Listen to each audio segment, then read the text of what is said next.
And go. Okay, so welcome back, folks. I'm Frizz, and today we're going to be taking some time to play some Wrath of the Righteous. As you can probably tell from the climactic music, we're kind of at the climax of Act 2. So, for people who were not here for the last stream, we are taking back the city of Dresden, or really the fortress of Dresden, Fortress City. Anyway, so we've gone through the entirety of the streets, cleared out a honestly ridiculous amount of demons, but now we're ready to storm the fortress itself. Although, before we do that, I am going to be resting, but a short rest. Let's ignore the 9 hours bit. Actually, before we do that, I need to remember that some people in the party have a lot of wisdom damage. So I'm going to clear that up real quick. And then we can actually get into it. That was a very bad roll on the wisdom recovery. Okay. Ember will be good after the rest.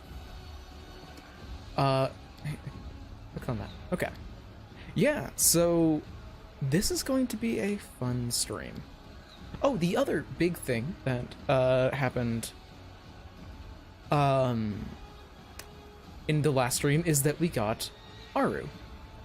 Aru is or Arushale is a succubus that is a follower of Desna that is attempting to reform herself and move on from who she has been. She is probably my second favorite character in the game. She is wonderful. But let's...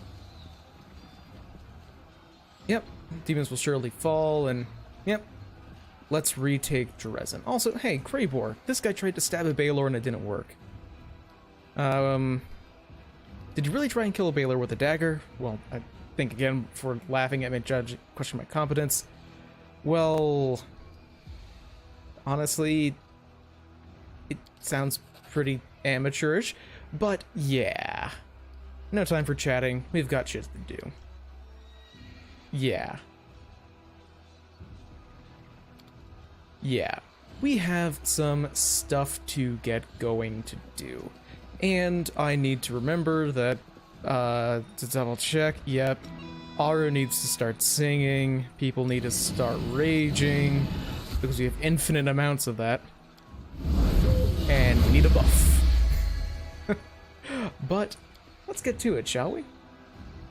Let's get into the dungeon crawl. Yeah, I think I'm going to destroy collected loot, because, oh my god, there's so much of it.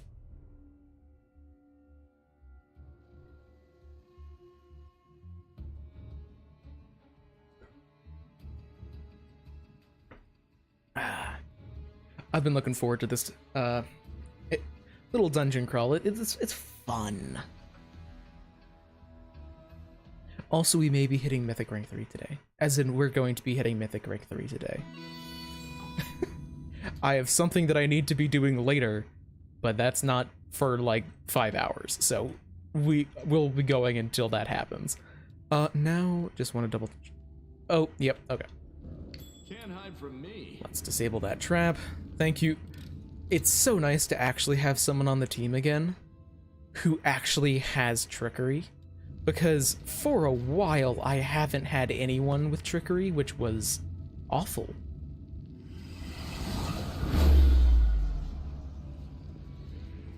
Interesting. Yep, so here is what that is in referencing. So demonic spirits haunt the walls of the dungeon, and while their constant whispering never becomes loud enough to actually allow for speech to be heard, the constant murmurs grate on the nerves, so every 10 minutes you have to make a DC 14 will save or take 2 points of charisma damage. Let me just double check. No one took any here, so that's good. Previously, whenever I went on my last playthrough, multiple people failed there, and it was rough.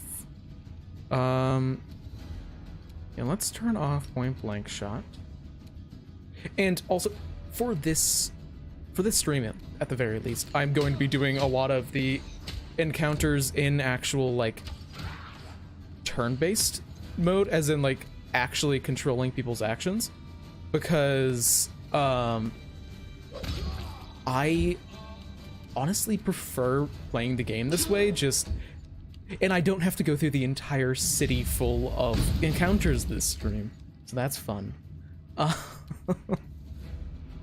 Yeah. Fall prone, I dare you. Let's actually rotate around so we can see the room.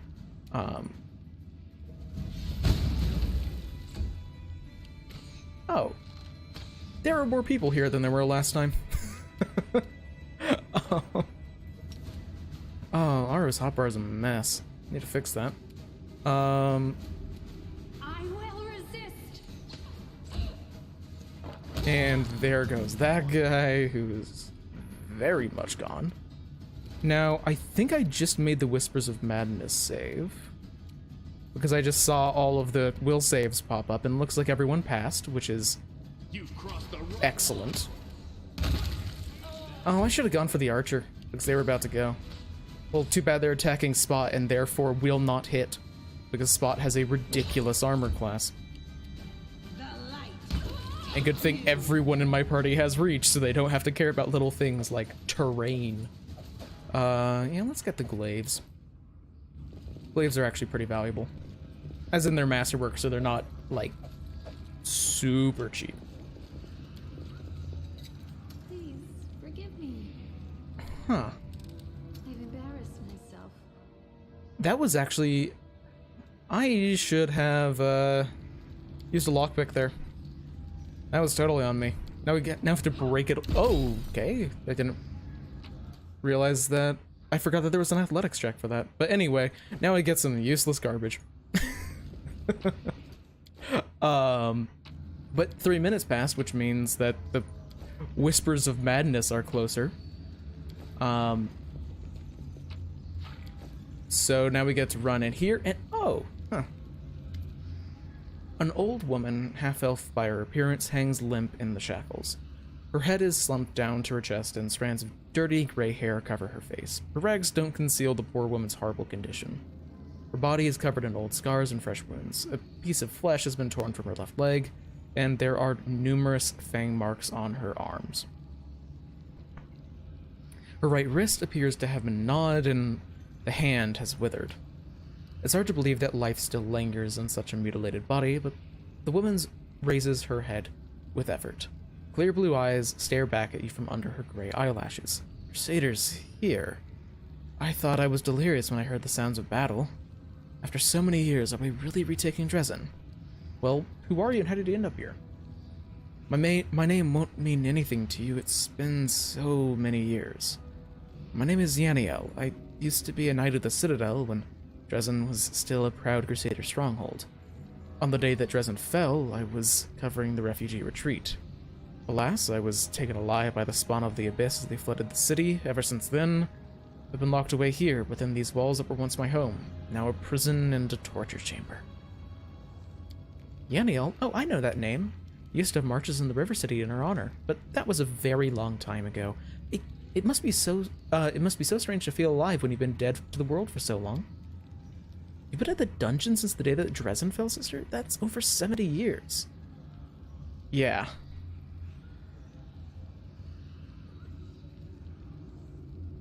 Yaniel herself. You don't know me, although I don't mind meeting you, but I went to your memorial service. It was painful for everyone, but your memory brought people together. Many say that we can't give up because Yaniel didn't give up until the end. So it's not all been vain. Only, I thought that you were younger. Well, you weren't forgotten. I would ask, how it... Jeez. I would ask how that could possibly help me now, but it would be wrong, wouldn't it? All our lives were told that memory is better than oblivion, and respect is better than scorn. It would be interesting to feel like a hero everyone admires and holds up as an example. So... let's see. So you saw Dresden before its fall, and this sort of valors in the days of the First Crusade? Oh yes, I saw all that. The walls of the Citadel seemed indestructible, like mountains, but they were not Dresden's true defenses. The sword was. It alone weakened the demons and stopped them from teleporting here freely. It gave the defenders hope. So it was, until the ambitious and arrogant young Staunton brought the city to ruin. He stole the banner and doomed Dresden to fall. Staunton was once a strong fighter, the bane of demons, but he became the executioner of his comrades. Such things happen. Do you know where the Sword of Valor actually is? I feel its presence, even now when the sword is weak and dormant. It's near in this very citadel. There's a passage from my prison to it. Keep going through the dungeon and you'll find it. Well, what? Why did they do this to you? The demons, if you think about it, they're interesting creatures. They appear when mortal souls touch the fabric of the abyss, and they always carry it with them, the imprint of humanity. It's distorted but visible. You might expect entirely inhuman thought and action from the spawn of the plane of primordial chaos, but in fact they're often mundane and relatable. And one of their manifestations of this deep humanity is the demon's love of trophies.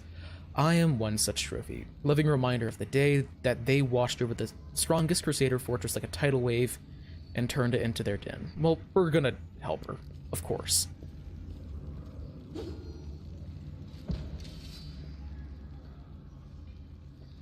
Thank you, after so many years. Finally. Well, I have to go. Stay here and wait for help. My people will come and help you once the city's been freed. Fun stuff. Now, do we dare clear the blockage? Perception check failed. That's a... That was 3 hours. Okay. Okay. That is dramatically longer than I thought that would be for failing that check. So that's fun. Okay, well, we're gonna come back to that, because I happen to know where things are in this dungeon, and I know where to turn off the ghostly whispering, so we're gonna do that first, the Whispers of Madness, before we actually, also, I just wanna move Ninio to the back. Wizards shouldn't be up at the front. But I know where the ghostly whispering is coming from, so we can go and deal with it. But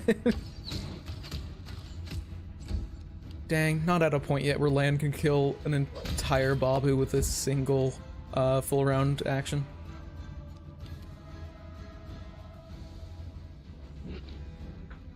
But what about Aru? Prepare yourself. Aru can also not kill one in a single full round action. Oh god, why do... Oh my god, protection from fire expired. I thought that protection from fire was an all-day thing for me already. That is a lot more damage than I was hoping to take. Well, let's get rid of the Babu. Then thankfully I should be able to get down to these guys. Easy, so then they won't be able to get off another attack. Or another, like, fireball. That is the word I was thinking of. Okay. Great damage. Thank you, Ninio, for your contribution. Your contribution, by the way, is predominantly, spells that are buff spells and have already been cast.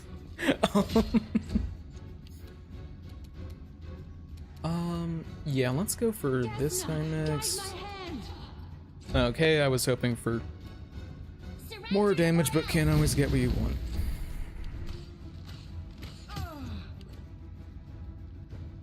Oh no, you hurt Seala. Hey there. Unikataze? Unikatsi. Let's go with that. I am horrible at name pronunciations, but it's nice to have you here. I forgot about that, Bob. I just realized, like, it's not that big of a deal. He's not that dangerous, but I just realized I completely forgot that he existed, which is impressive. Make your peace. So now we can loot. I still find it mildly upsetting that I have practically memorized what loot different enemy types have and whether or not it's worth grabbing. But, huh. Well, look at that. It's the Sword of Valor.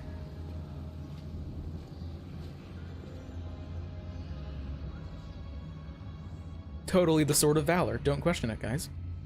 I'm glad I was useful Okay, to you. thank God that succeeded. Oh, wait, never mind. That was a guaranteed.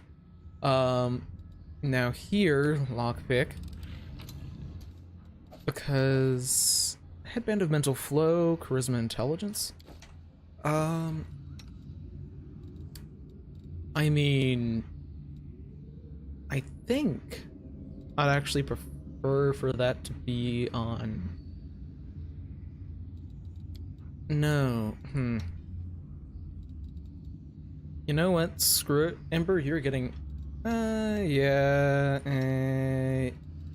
Yeah. CeeLo doesn't have a headband yet, so she can get that. Anyway, that's totally where we're headed to. Definitely not a trap. Don't know what you guys are talking about.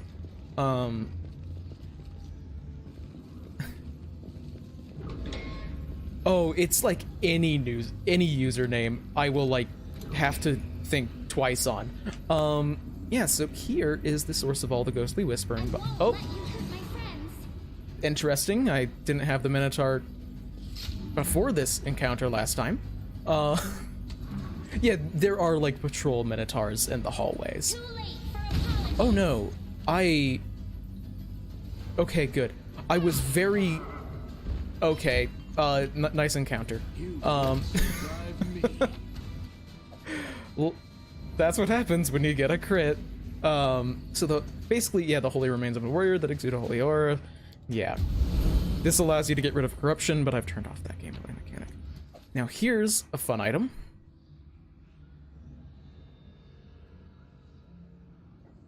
It's just a way for you to be able to heal up on crits. We're not using it because no one here Sworthy of praise. uses, no one uses that item. Or no one uses bastard swords here, but yes, so this is fun. So yeah, talk to us, or pray with us, talk to us, and this one is repeat after us. So this is to get rid of this Whispers of Madness. You have to pass all of these skill checks. So, I hope that I'm actually able to pass these. Okay, well, I didn't. So now we have to fight specters, which is horrible because specters are legitimately very, very dangerous because of that. Okay, let's charge this one. Oh, so hopefully it continues to go after Spot. Yeah, I was kind of afraid of this because they give negative levels, which is bad. Very, very bad. I will resist. Please go after Spot. Oh my... Wait, Spot has that bad of a touch AC? 18.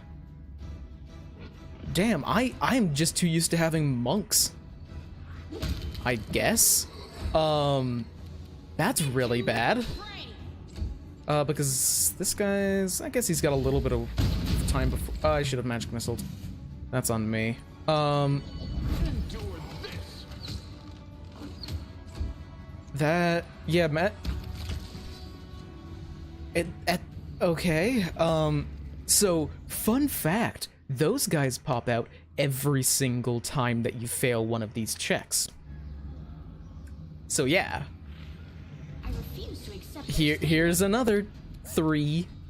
At least this time we have Make every a round to try and desperately get this to desperately take them down before yeah, let's like a surprise round, because we know that they're coming. Okay, I'll trust that this one will be taken down by chance, so I can get a full attack on this one with pounce. And then chance cannot actually get an attack off on this one. But I can get an attack on this one. Wait oh, that's right. I forgot that Finian is a ghost touch weapon. That is actually excellent. Okay, and you can finish off this guy, Lan. I know you can do it. Okay. Now we just have to survive this this specter. Oh boy, a critical hit for 13 damage. I actually don't, at least in the tabletop, I shouldn't be able to get an actual crit. I'm assuming that was just a 20. So now I need to double check, because it's a like DC 30 for all of them. Nenio is probably going to have the best. Yeah, Nenio has a pretty good chance of succeeding on these two. But when it comes to religion, plus 15 is the highest? Yikes. I think I have an item that can boost skills that I should have been using. Where is it? This? Plus 5 circumstance bonus on chosen skill checks? Yeah, I guess. That's duality. Yeah, no. Right hand of the mortar, no. Yeah, I guess. So these two are basically guaranteed. Let's just get these down, because Nadio's in the party and she has amazing knowledges, but this is a lore. So here we can get lore religion. And now we have a higher chance of success. Oh my god. What did I roll?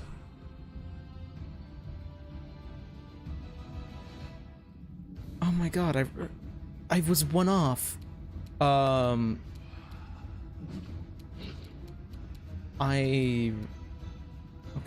That one's next. Okay. Okay, thank god. Rolling really well with the person with the ghost touch weapon is a great way to not get an additional negative level. That means that maybe I can get out of here without taking another 2 negative levels. You know, one of these times, I'm gonna have to succeed on this roll. One of these times. Or maybe, eventually, we're gonna run out of, dead people here. That are gonna... Okay, that sucks. That really sucks, and I can't risk provoking.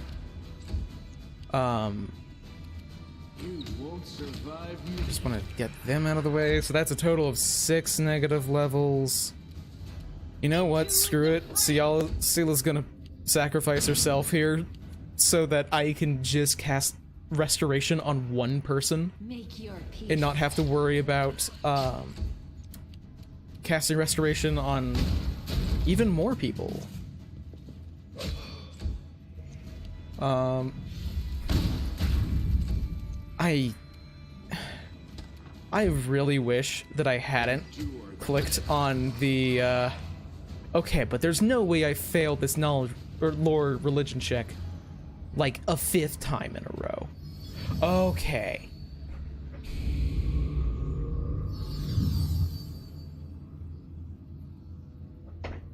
Got it. Good. Now, the real question is, did I prepare any 4th level? I do have 1 restoration. So that's going on Sela. Because she has 4 negative levels when Spot and Ember only have 2. So that's fun. Gotta love it when that stuff happens. And yeah, not much really of value in there. Then this is gonna be a fun encounter. Let's save because it could actually be bad.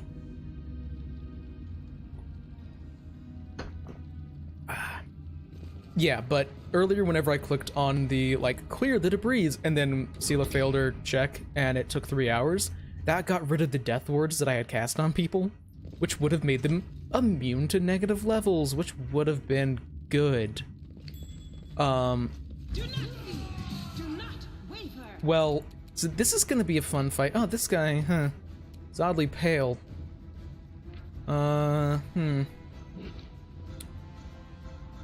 Let's see. Looks like I may not have succeeded on my check. No, never mind, I did. Yeah, he's a vampire. I hate that I pressed space on that. But yeah, so Take you.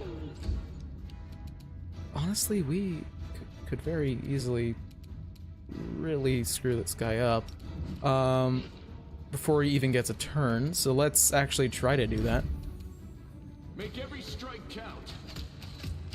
Okay, looks like he will get a turn.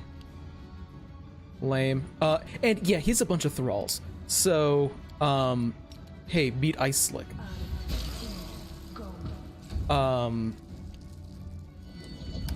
Yikes, that is a dominated Sela.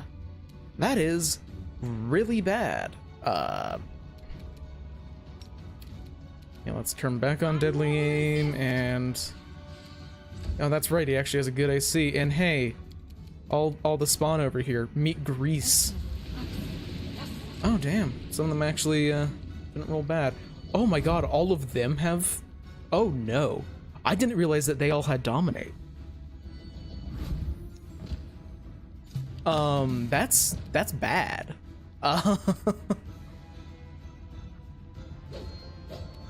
And I've rolled terrible. Oh, why is Spot not fighting defensively? Yeah, that sucks that land got dominated. That is very bad. Because land does... Nice try. Didn't work. What? He's a vampire. He's objectively undead. Actually, I'm gonna pass because, oh, and Seal failed her save. Excellent. Aru, actually, I'm gonna turn off Deadly Aim because I just need to hit. I maybe... Yeah, this fight's actually going substantially worse than the first playthrough I had, which is interesting, because I don't know exactly why. I could haste, but I wouldn't be able to haste the two people that are pretty important to haste. So if I fireball there, that will get all of the spawn. And apparently, oh my god, they have evasion? Okay. Oh, they're rogues. Of course they have evasion. Oh, yikes, yikes, yikes. Oh, right, Chance, you're gonna take a step away and... Oh, maybe I should have channeled. Actually. Yeah, I should have channeled. It's not like I actually have... Okay. He's gone. Thank God. I am actually surprised that Seal is not automatically... Oh, wait, no, that's right. Are you kidding me? Accidentally clicking on that took away Land's turn. Oh, that's actually horrible. Oh, that's really bad. Here I could let's haste because all of them are rogues, and I somehow forgot that fact. That they are all rogues. And well, there's one. Unfortunately, that was apparently not the one that had dominated Sela.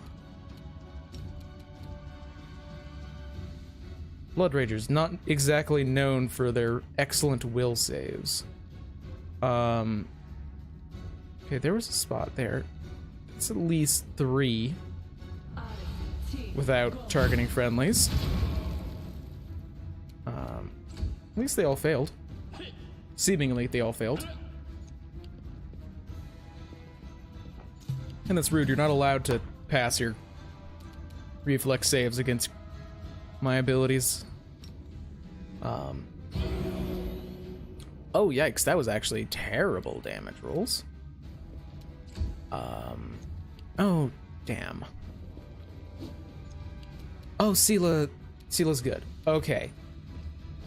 That dramatically increases our chances of survival. As does Land being back, because oh my god, Land just killed like 2.5. Yeah, no, those are probably like some of the worst people that they possibly could have chosen to dominate. Good on the game for picking the right options, I guess. And here, I mean... Dang, they're still up. Oh, at least they decided to go after Sela, who is already back up to full health. Yeah, that fight was harder than I expected that to be. And yeah, so now let's get rid of these. Nice try. Oh. Didn't work though. So I can actually explore in there later. But yeah, there's a really ghastly stench coming through these cracks. I'm gonna save because I wanna do this. I actually want to succeed on this check.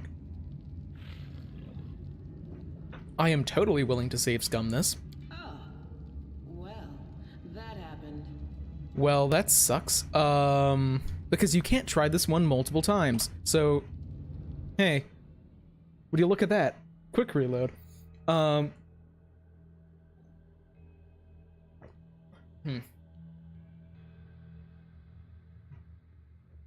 It's actually kind of crazy how big of a difficulty spike it is from, like, the city streets of Dresden to the inside of Dresden Citadel. Like, it's so much more difficult. It's crazy.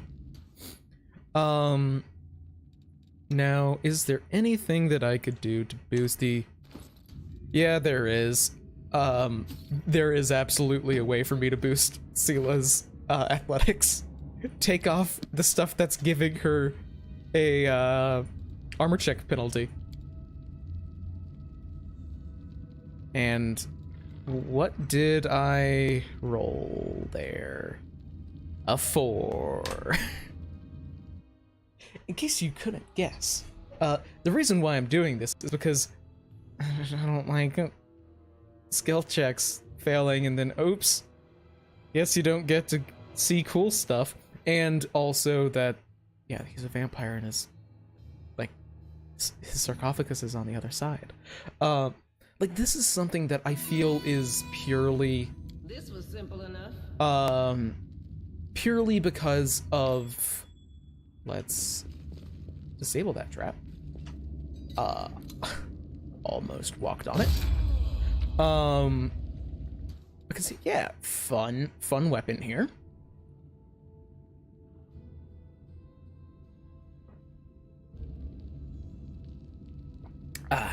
Yeah, like, there are certain elements of the game that I do feel are... Please forgive me. Okay. I finished here. There are a lot of aspects of the game that I feel are, purely, like, implemented in that way because it is, like, a CRPG, and I feel would be done vastly different. And like a actual like in-person game, and those are things that I don't mind saves coming, because it's like, oh, but it's cool stuff that a GM would want to show off to their players, but Owlcat's making a massive fucking game and they don't have the ability to do that. Also, we're going to be coming up to a point kind of soon where I am going to be resting, purely because there is a crazy ass fight up ahead. Like legitimately probably the hardest fight of this chapter. Or act, not chapter. There's some ridiculous stuff up ahead. I forget why I'm still in a fight. Oh, there was an invisible mob. Got it. Well, now they're dead. Well, oh god, that's an Abazu. That is going to die.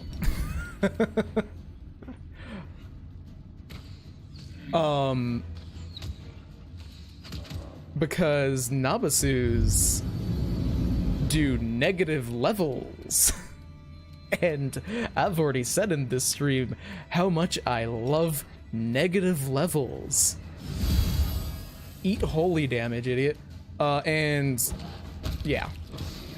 Fully willing to throw myself in there just to finish it off before it gets a turn. Because, yeah, negative levels suck. They aren't fun. They are soon to be a thing of the past. Because Mythic Rank 3 is gonna change some things. Okay, good. They're going after Spot, who still has the highest AC despite negative levels. And now Lan shows off why Cleaving Shot is such an overpowered, or not overpowered, it's just very useful for cleaning up weak enemies. But there are so many encounters with weak enemies in the game, so it's such a good ability. Alright, gang, gather up. Yeah, we can grab all the masterwork stuff. Now here is another rather challenging fight, so let's buff up using my temporary buffs. Or not my temporary buffs, the ones that don't last all day. Here's Solemn Hour. This is Irabeth's family sword. It is a very good sword. Evil +2 evil outsider bane cold iron. Very good in a game like this. But we're gonna be giving it to Irabeth because it's like a family heirloom and we're not assholes.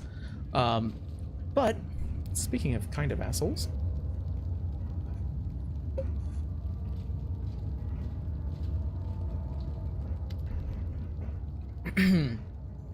compared to the deplorable state that the city is in, this room is remarkably clean and orderly. Its simple furnishings look solid and made to last. A man you met in Canabras is standing by the anvil. Blacksmith Joran Vane. On seeing you, he raises his bushy eyebrows in surprise. So, this is who's been making all the noise around here. Well, come on, have a seat. I can hear the ringing of your anvil all the way from my cell. I thought the only things being forged in the demon-controlled city of Dresden we chains and spikes of torture, but the music of your forge never seemed evil to me. Thanks for the kind words. You must have good ears if you've heard my forge all the way from the dungeons. Well, and you must be that treacherous demoness Staunton was talking about. Well, nice to meet you. If paladins go over to the demon's side, then there must be demons coming over to the paladin's side. Or it wouldn't be fair, would it? Well, what are you doing here? Well, what I do everywhere. I forge metal. Everyone can fight, right? Breaking, destroying, anyone you ask, they're ready to do it. Creating things, on the other hand, that takes a bit of an extra knack. How did you get here? Yeah, how did you get here? Well, you know, my brother's here. You know him, Staunton. Yeah. I know there's a noose waiting for him in Canabras for treason. I told him not to get involved with that crazy woman, but when did he ever listen to me? The horned wench promised him heaps of gold and he believed her, so he came here with her. He's some sort of military leader here, but there's no one to lead except all sorts of vermin. And I To everyone else, he's a traitor worse than a Relu, but to me, he's still my brother. I couldn't leave him, bad lot that he is. I followed him, tried to talk him out of it, but it didn't work, he wouldn't listen. Now I've taken up here, working like I do. Well, is Staunton here? We're also to be not canabras, that's for sure. Of course, he's done things in the past, but the Crusaders just never cut him any slack. He tried a decade to atone for what he did, then 2 decades, then 3, half a century, and they still treated him like dirt. So he latched out. He did a bad thing. But yeah. Staunton has gotten a really, really rough deal of things, but he's still an absolute ass. And yeah, Yaniel was being kept and tortured here. What? We thought that Yaniel was dead. My brother mourned her death as much as the fall of Dresden. She can't be here. My brother would have known and he would have done something. Well, go and talk to her. Yeah, he's gonna choose to believe his brother over us. Well, and we're nearly conquering the city. You're free. See for yourself, I'm not wearing any shackles. What keeps me here is stronger than chains. It's called brotherly love, and you can't free me from it. Even Staunton couldn't break it, no matter how hard he tried. Well, we have to go. Wait. Your cause is good, and I like you, but blood is thicker than water. Of course, Staunton is wholly to blame, and his sentence is fair, but a brother's a brother, and I won't let anyone kill him. You'll have to kill me first. Well, maybe together we can convince him to change his mind. Well, why did we have to fight, Master Jorn? You're so good. In the River City, I loved going to your forge in the winter to warm myself, to sit and listen to your anvil sing its song. You never chased me away. You'd even give me bread sometimes or candy. Now you want us to kill us? Why? Sometimes good people have to kill each other. It's just our lot. There's nothing we can do about it. I actually thought that I had done something else, but anyway, this is gonna be a pretty rough fight because he's a level 13 cleric. The one thing going for... Actually, he has a better reflex save than I thought he did. An 8. Which is still not good. Yeah. So long as he doesn't buff too much, we'll be fine. Oh god, I needed an 18 to hit. That's fun. Well... Hey, Staunton. Meet Grease. Let's put it far back. Oh wait, does he have freedom of movement cast? He does. I should read. That would be a good idea. Now let's... Perfect strike. We're resting after this fight. This fight is... Or rather, the next fight is really bad. So he has freedom of movement, so no phantasmal web. Could shadow evocation him? But what could I do there? Like shout, but he has a really good will save.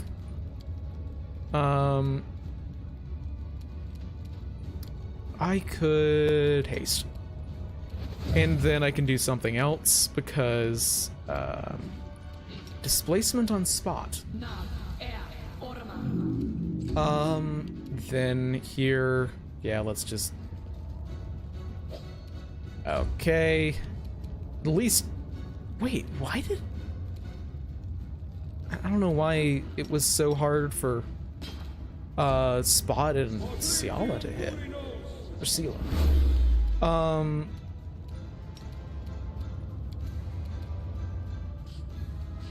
And...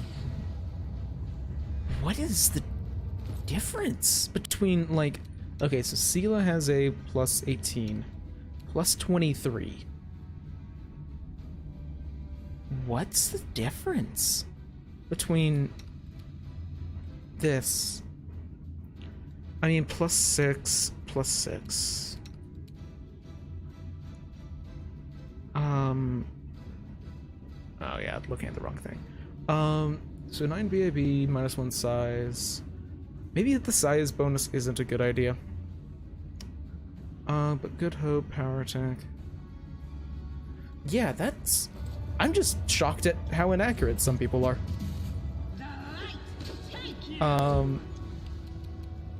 Then here, I mean... It's not likely to work, but I could try...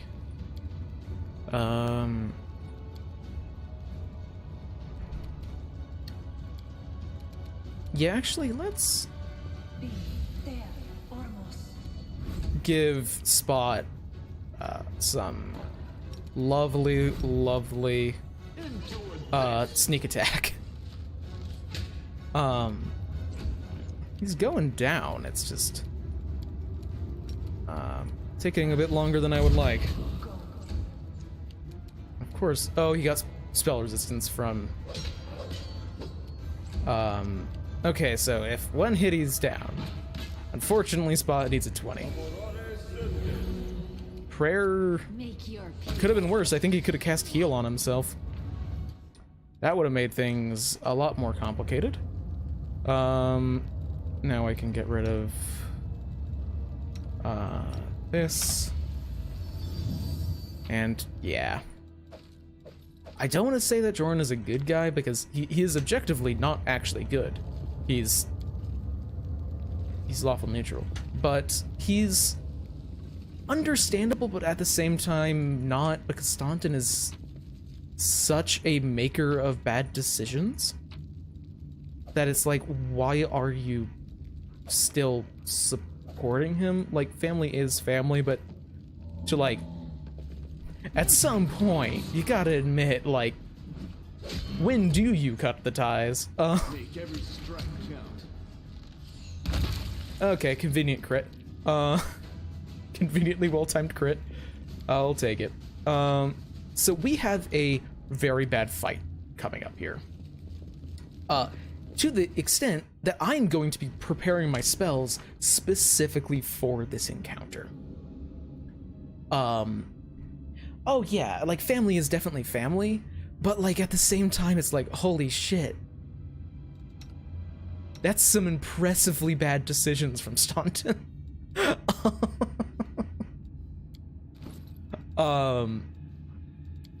Let's actually learn a lot of spells with Ninio so I can make better spell prep choices. But this fight's gonna be rough. As in, this upcoming encounter is quite literally the, like, secret optional boss of the entire act. And my god, does it live up to that? So let's see. None of these would be particularly good.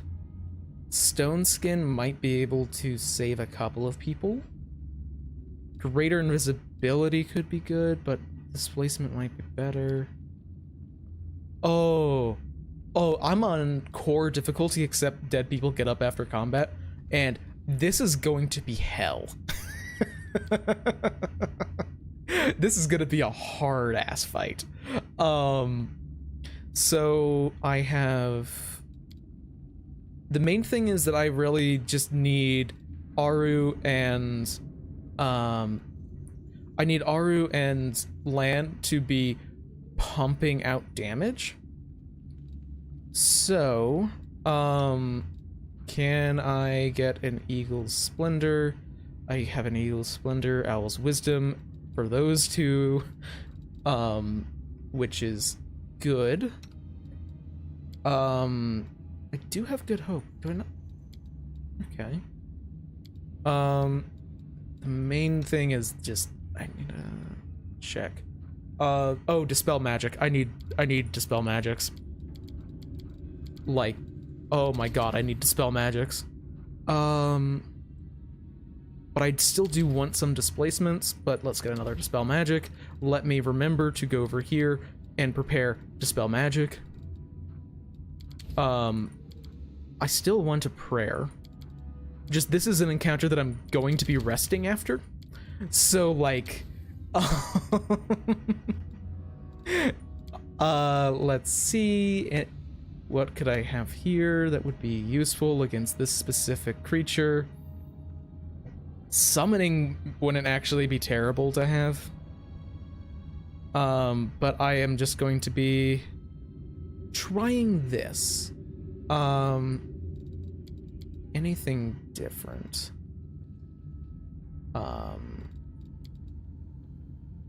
Just looking to see if I'm missing anything. Oh, stone skin. Do I want stone skin? I legitimately don't think that stone skin would actually save them. Because this fight does such ridiculous damage, I don't think that stone skin would be enough.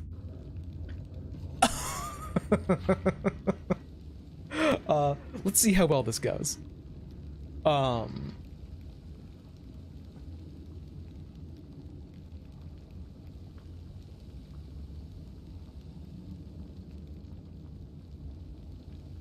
Like, this is an encounter that I am going to be buffing with literally every single spell beforehand.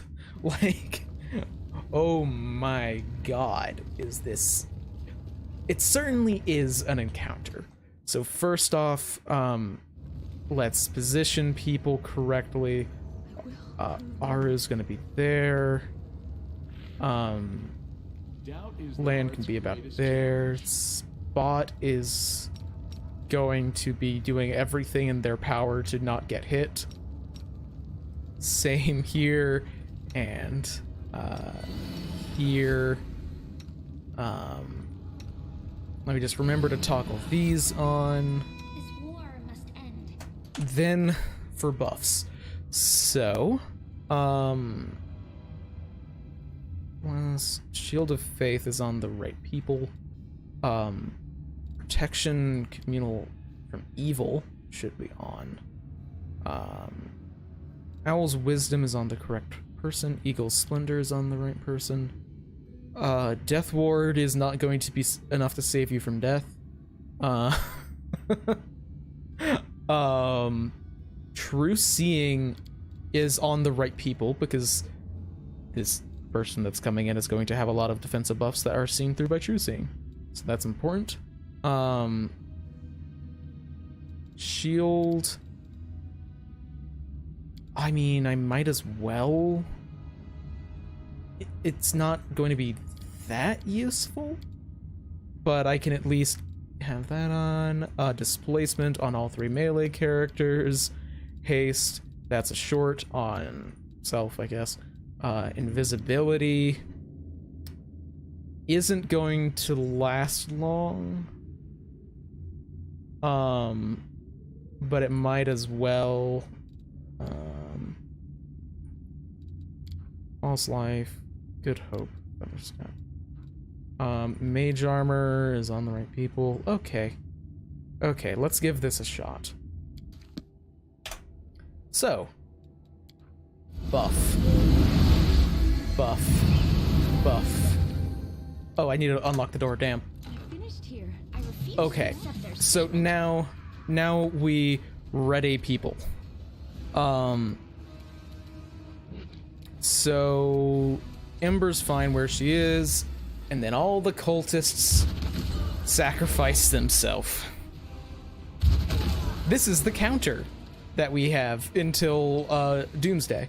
So I'm actually gonna back up here because Lan I want to get back. Because I really cannot afford to have anyone but the melee people get attacked. And is that the last one? I don't know if that's the last one. I will prayer now.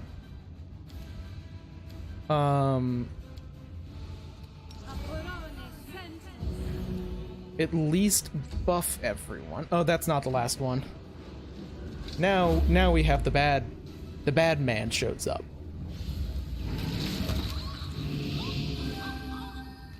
Mortals, it'll be tasty, it will be fun. Sure it will. So, oh, he got a terrible initiative. That is wonderful news. A good start, 65 damage crit. Out of 381 health. Oh, wait, he only has mirror image? I thought he had, like, displacement, too. Just mirror image is not remotely as bad as I thought it was. I will then, let's shoot him with good.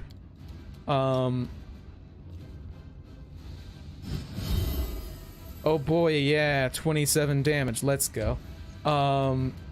Now I will be delaying until after Spot because Spot has the best AC here. Right? Spot has 46. Spot by far has the best AC. Oh my god, everyone else is gonna die. I just want to check what is their bonus to hit. It looks like they might not actually be able to hit Spot. Let's not charge. Because I don't want the -1 to hit. No glory without Okay, I will resist. this is going shockingly well so far, which if you have not done this fight before might seem weird to say. When, like, I've hardly done any damage.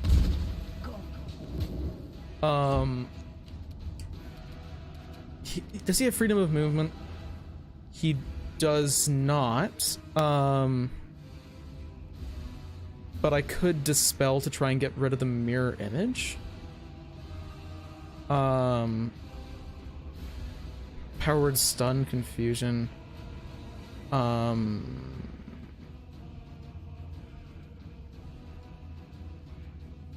this stat block doesn't look as bad as I thought it was. But target fails to dispel. Oh, I forgot. I didn't think about the fact that he has true seeing. Oh, I would need a 20 to actually dispel. Okay.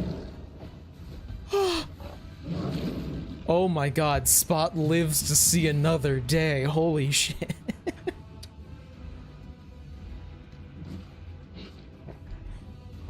One of those might have done enough damage to kill Spot. Okay. Won't survive. Excellent crit on the first one. Yeah, let's just shoot him with good again. It'd be nice if I rolled a 20 on that. That'd be excellent. It's not gonna happen.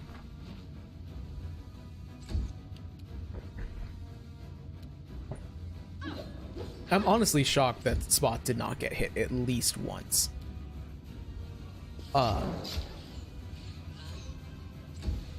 Actually, I just want to double check. Yeah, that does have favored enemy. Excellent. I didn't realize the DC for dispelling on him would be a 20. That makes all the dispel magics I prepped dramatically less useful. So I genuinely think that this is in the bag. So that means it's time to take an unreasonable gamble that might make me lose it. So, no way, Phantasm. Hey, actually got over the, no way that was ever, okay. And Spot's dead. Spot is not as dead as I thought they would be. Only negative 21. I expected, like, negative 300. Oh my god, 7 health. Someone's gotta be able to hit him, right? Someone has gotta be able to hit this guy, right? Holy shit, that was so much easier than I thought it would be. This took 5 attempts the last time that I played this game. And that's a level up. So, Ring of Chaotic Fascination is very good. It increases your DC against spells with the enchantment school by 2. That's really good for Ninio and her phantasmal killers. Oh my god, I'm shocked, honestly, that went as well as it did. Only 1 death is honestly shocking for this kind of game, for that kind of encounter, and a lot of scrolls that I'm probably never going to use. Love to see him. And a level up, which is sick because I'm about to have to rest, because I'm glad I I used up a lot of spells in that fight. Maybe the fact that I didn't, maybe the impactful thing that I did there was not pull any punches and put literally everything that I could, every single buff spell that I could apply. Maybe that was an impactful decision. I'm gonna start pumping religion. I didn't realize that I was the only person in the group that had religion. So I could get weapons back. I think I'm gonna get weapon specialization here, because I've already got a pretty good attack roll. And this opens me up to take mythic weapon specialization, even though I probably won't take that for a while. Now, yeah, another instinctual barbarian. Nothing. It's a nothing level, but still, it's pretty good.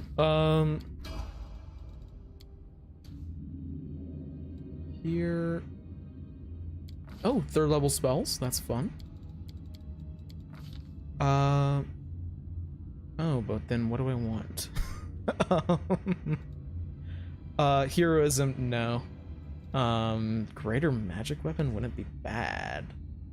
Keen edge is fun. Yeah, keen edge is fun. I'll take that. And then Cloak of Winds would be funny. I think I might actually take Cloak of Winds. I'm gonna double check what spell do I get from my bloodline. Heroism. Okay, got it. That's why it was. That's why I said it was a bad idea. Good to check. Oh, do I actually want? I could take another, because this would be another secret. Let's see what the secrets that I have to choose from are. Cleric spell. Wait, what did I take for my first secret again?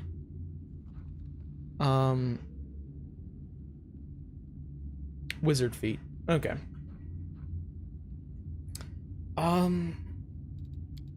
Because like let's see what spell I could grab from the cleric list. So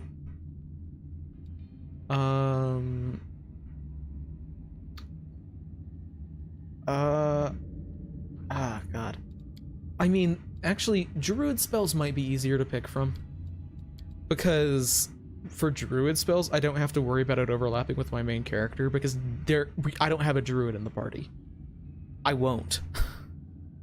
So if there is like anything good, then maybe. Got a specific thing in mind, but I'm not seeing it. Might be a ranger only spell?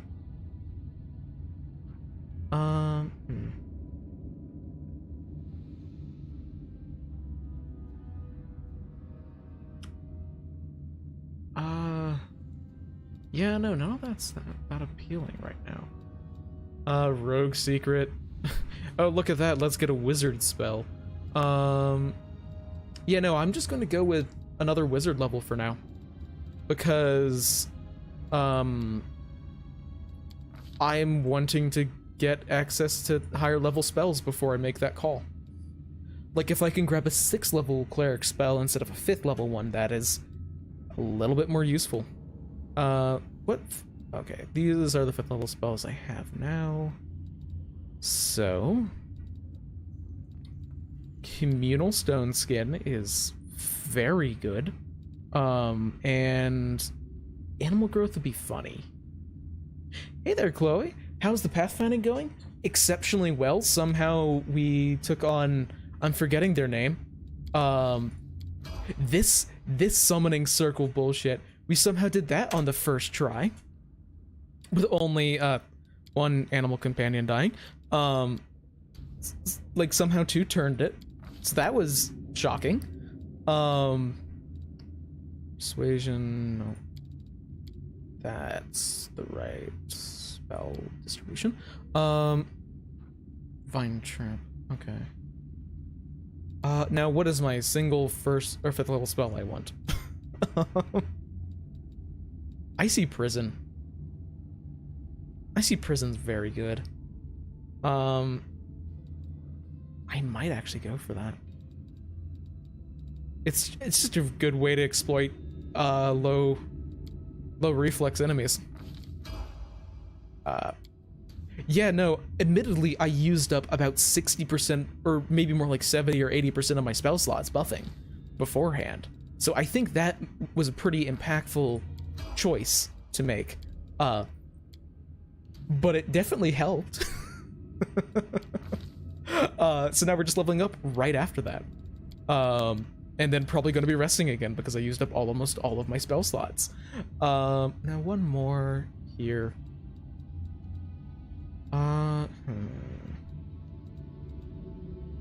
Honestly, Blink might not be bad. Oh yeah, no. Honestly, it was not nearly as buffed as I thought it would be. Like, it only had Mirror Image and True Seeing. And Rage, and it was in a Glabrezu with like 6 levels of Barbarian. But it wasn't as bad as I thought it would be somehow.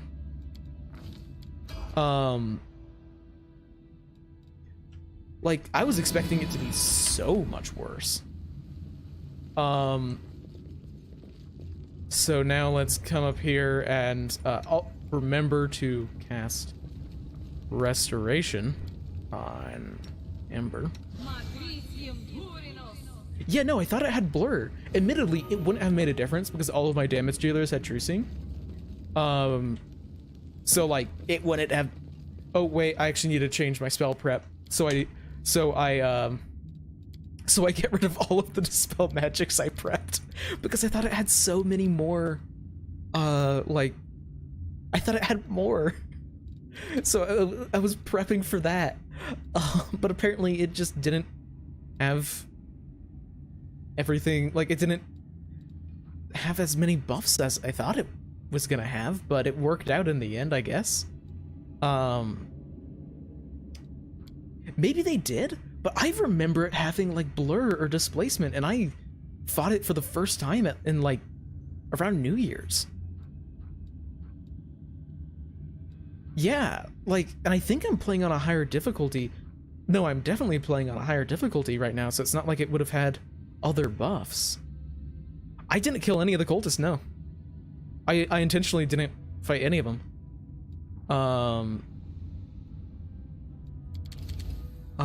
Let's just grab some of those.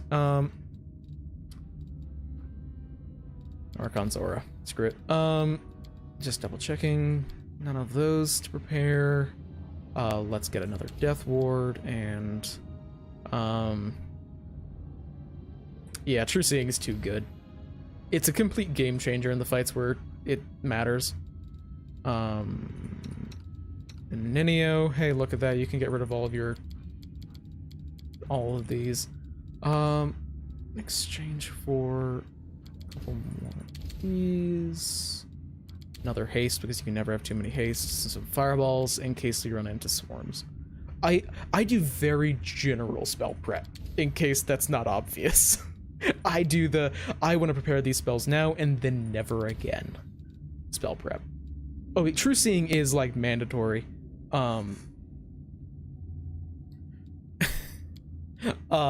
It is such a big, like, it's just really impactful. Just checking that I actually still have these cast. I guess, yeah, put that on important. I am putting all of the stuff that is like important. Important buffs are the ones that I don't have greater enduring for yet, so they aren't going to last all day. Communal Stone Skin, that has 10-minute duration. Okay. I honestly couldn't remember. But that'll be fine. We'll live forever. Always be ready for the worst. Yes, it does use Unchained. It's not that I miss the creatures from my old hunting grounds. It uses Unchained Barbarian math. But back there, if a beast didn't eat you for lunch, you could eat it instead. It doesn't work like that with demons. Well, it still uses... Well, yeah, it doesn't increase your con. So, yeah, it won't be instantly lethal, but, yeah. And the funny thing is that it actually applies, there you go, Aru. It applies the Unchained Barbarian math to the Blood Rager also, even though the Blood Rager normally uses, like, basic, like the standard, Barbarian. Because I believe Unchained Barb, is... Like, I believe the Unchained Barb is older... Make every strike count. Or is newer than the more recent one. Yeah, no, it's definitely a good change. I kind of want to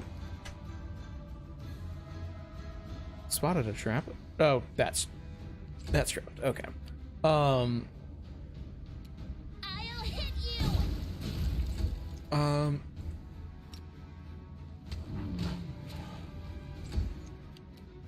I keep on expecting Spot to do so much more damage than Spot does, because, like, I'm so used to that whenever I charge someone, they just explode, because, like, they have way more attacks.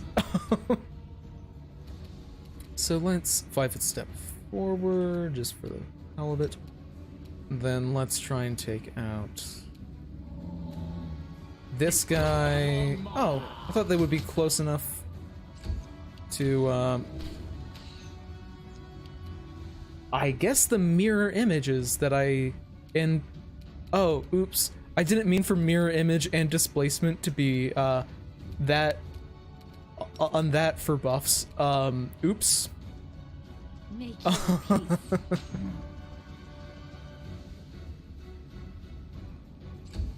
Oh, charging to cleave is silly.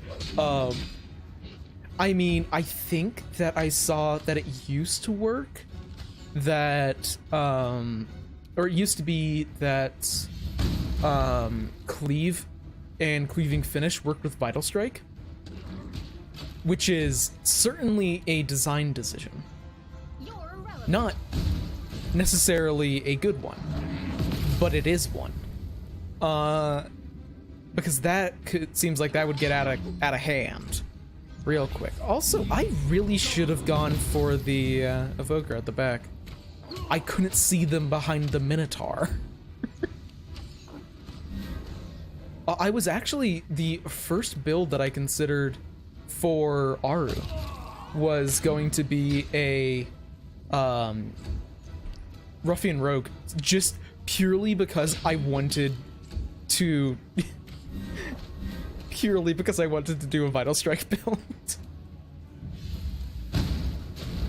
I mean, I would almost argue that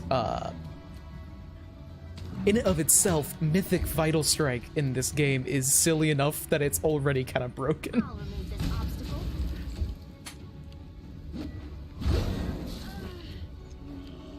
Yeah, she should not have everything that... Oh, she isn't... No one's raging. That kind of explains some things. I will resist. Oh, I have a character concept. Or it's not really much of a concept, it's just like a character that I think would be really fun to play.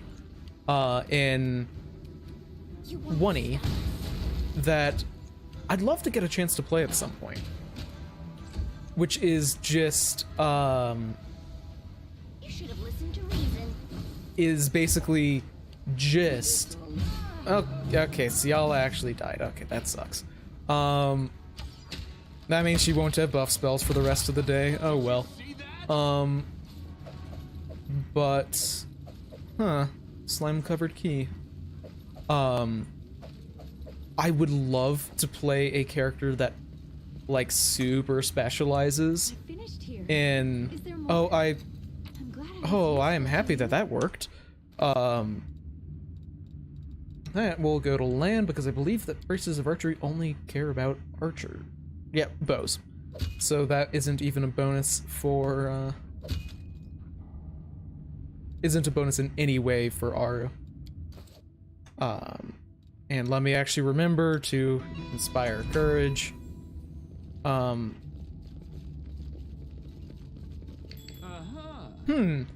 Huh. How curious. I wonder how I knew to come over here. Okay. Now let's be very, very careful. So. Please. Oh yeah, but the character build that I was thinking of is. I've embarrassed myself. I finished here. Okay. Is there more? So that's out of the way, thankfully. Disable trap. Okay, good. I actually passed that one. Previously in the area where you have to like appease the fallen spirits so that they stop making you make will saves constantly to avoid charisma damage in here. I failed like 6 I finished religion checks in a row and it sucked. a successful praise. But the build that I was thinking of is, or that I would just like to play, is just a character that, like, specializes in called shots. Called shots are just cool, but they suck.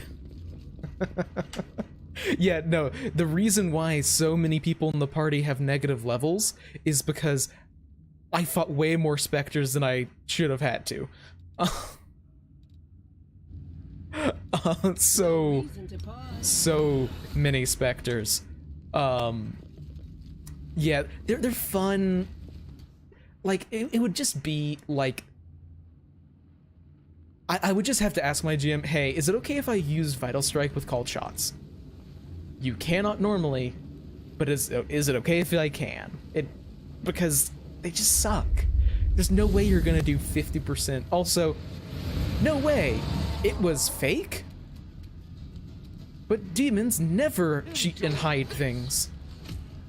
Oh, I actually really hope that I have,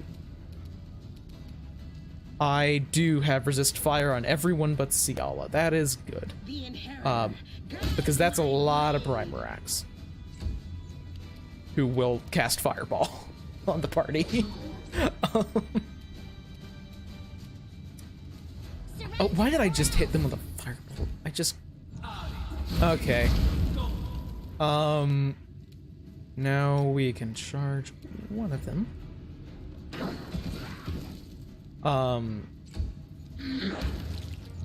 And fireball, and like, really, I think if you could make them work with Vital Strike, then called shots wouldn't be terrible. But they don't. Rules as written, so they're kind of terrible. You're irrelevant.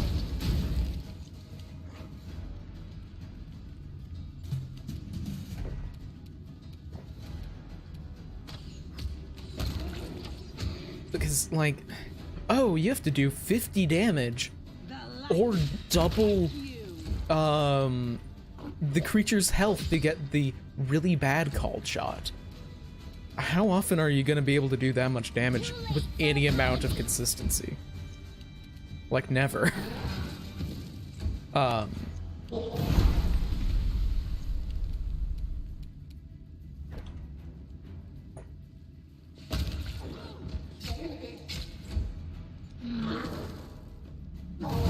Oh, I was hoping that they would exclusively use the breath weapon on the animal companion that would not take any of it. Every strike count. Instead, they just have to use it on the rest of the party. Oh, yeah. And the fight in the party just keeps on getting bigger. Oh, come on. Come on. You missed that?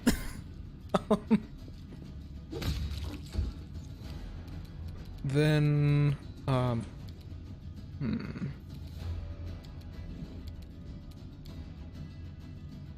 I'd also really enjoy, or at least I'd like to try, casting, let's see, can I get a haste on everyone? Because I really need to remember to cast this. Everyone but Sela, she'll be fine. Oh yeah, I mean, I can see the connection between them because in 1E there's the called shot deed. That was honestly pretty sick.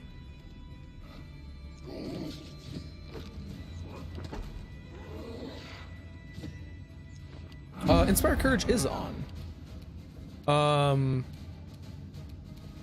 Yes, Inspire Courage is on. Just not for some people because Aru was very far away. I forgot that she's throwing weapons and would not intelligently switch. Because this is not a tabletop game.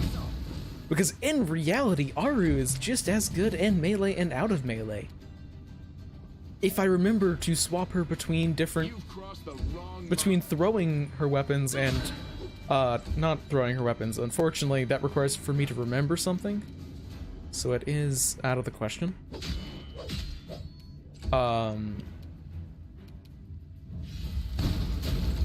Yeah, I'm not certain exactly like what I would explicitly say is. Also, did R just go down? Okay, no. I don't know what I would explicitly say is like. Make your peace. Yeah. Behold, effective melee Aru, because silly shit with I'll remove this yeah.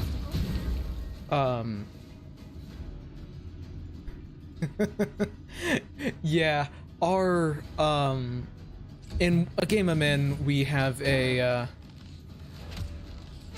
wait a second.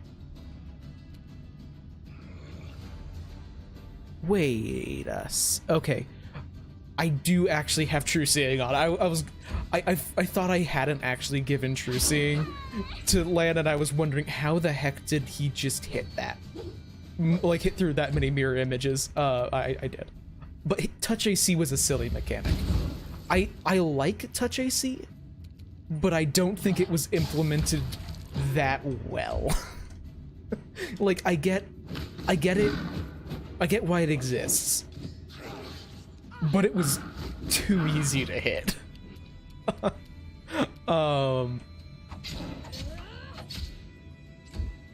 Damn, maybe I should just keep Aru in melee. She's almost being more effective. Then Sela could. Okay, I was gonna say can maybe finish this one off, and nope.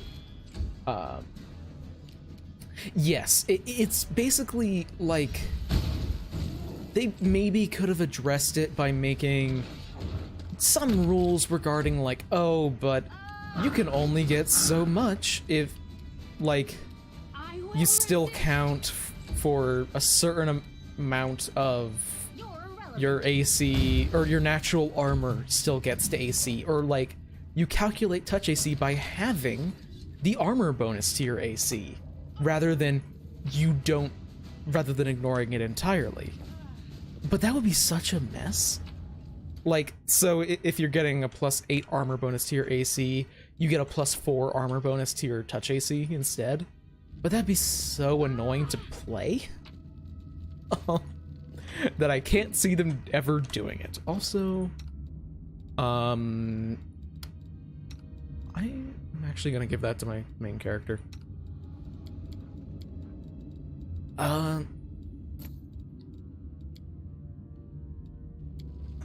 Yeah, like,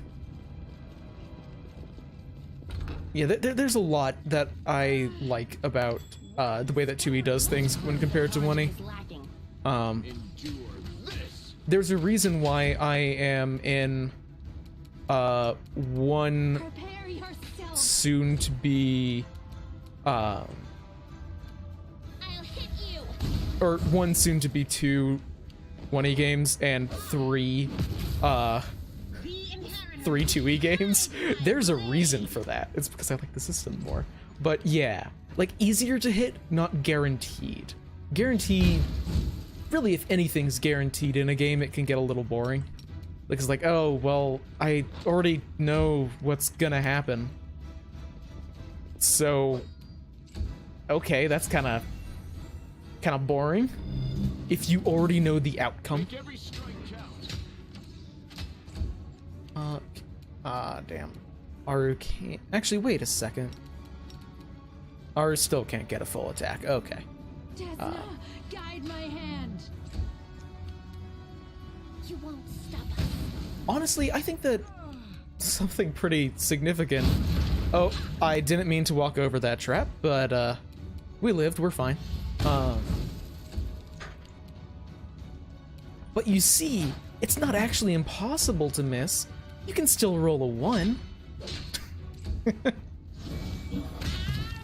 Oh, well, they were trying to cast heal on themselves. That's apparently not allowed in this house. Oh,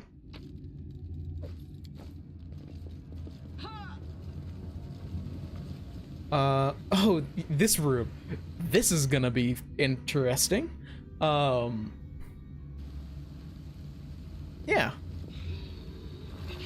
And now, I'm going to be moving people, certain people far back. The people who have no business being in melee. Let me just swap over to Disrupt Undead real quick. For all the ghouls. I don't actually have a witch in the party because I have done weird things to people's builds. Make your peace. Ember is a Sylvan sorcerer. You've crossed the wrong mongrel. Because I played with her as a witch in my first playthrough. Oh, Fortune would be absolutely, like, it wouldn't be able to exist in the same way. It would legitimately just be too strong. Yeah, this is an encounter I actually kind of wish I had Social in the group for, because oh my god, is Channel Energy to Disrupt Undead very good here. Oh, hypothetical touch AC, yeah. I mean, it was the main thing that I think was broken regarding Fortune in 1E is if your GM allowed you to cackle permanently. If you could just continue to like use it once and then once on the entire party and then just say for the rest of the day I'm going to be cackling every single turn, and then everyone, so then it would last all day long. If your GM allowed you to do that, it's way too good. But not all GMs would allow you to do that. Too late for Let's see. Yeah, just move around through 5-foot steps.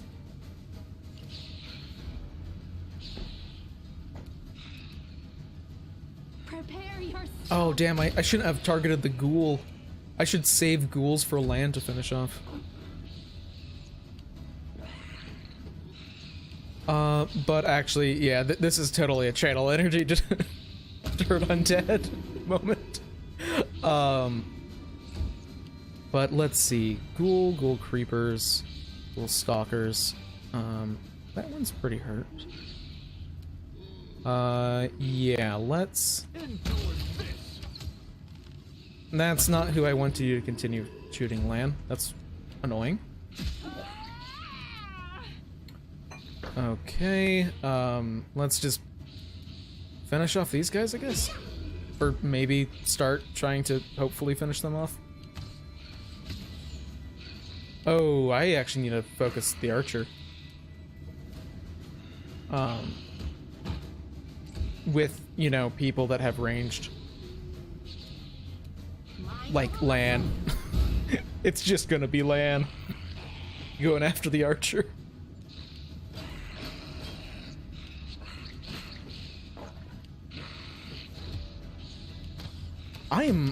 Or archers. I didn't realize that there were multiple.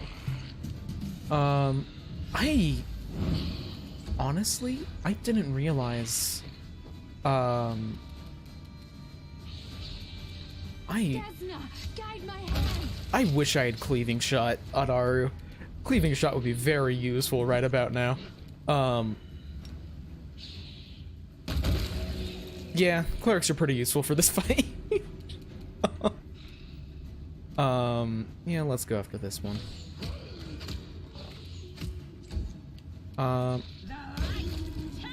Oh, yeah, but it is almost funny playing in a party with a gunslinger in 2E, because they'll get a normal hit on someone, and we're level 5, it's like, okay, 5 points of damage. But then they get a crit, and whatever they're shooting is gone. Like, it is no longer a part of the combat. Oh, 40 damage. I'm not certain if they are, like, 100% the best. Especially just because dwarves have a lot of really good shit.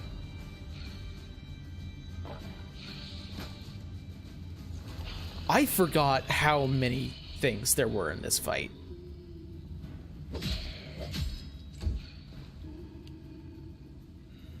Yeah, like the... Oh, what is it actually called?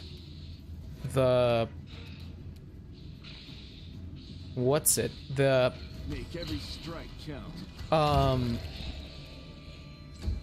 The gunslinger... It's an archetype from Guns and Gears. It's just like the lucky gunslinger or something like that. It's...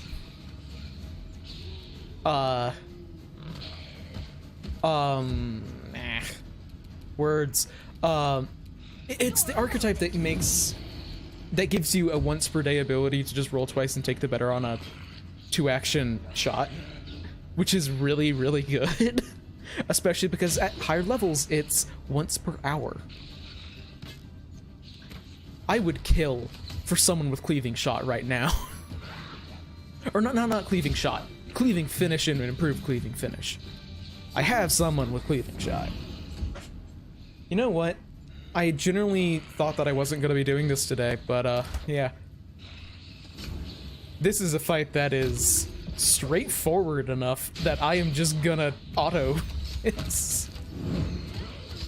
Although actually Lan should be focusing on You've crossed these. the wrong mob. I will resist. Because... Oh, wait, never mind. Nabasus. Those are new, as in they weren't here the last time I did this encounter, I think. What is their reflex? 10. Hey, if you could... Okay, 22 for Icy Prism. Yeah, I'm actually gonna go for that. Unexpected Sharpshooter. That's it. It's just the Vash the Stampede archetype. Like, that's what it is. We don't need to pretend any different. But it's good. Yeah, just die, please. Oh, that's a grown Nabasu. Oh, but it still actually had a really good chance of failing. Just Ninio things. Yeah, let's try and get this Nabasu down. Now the real question is, who in the party still has Death Ward? Does anyone in the party have Death Ward? I think Spot might? Spot has Death Ward. Meaning Spot is gonna be the one going after the grown Nabasu, while everyone else shoots it from a distance.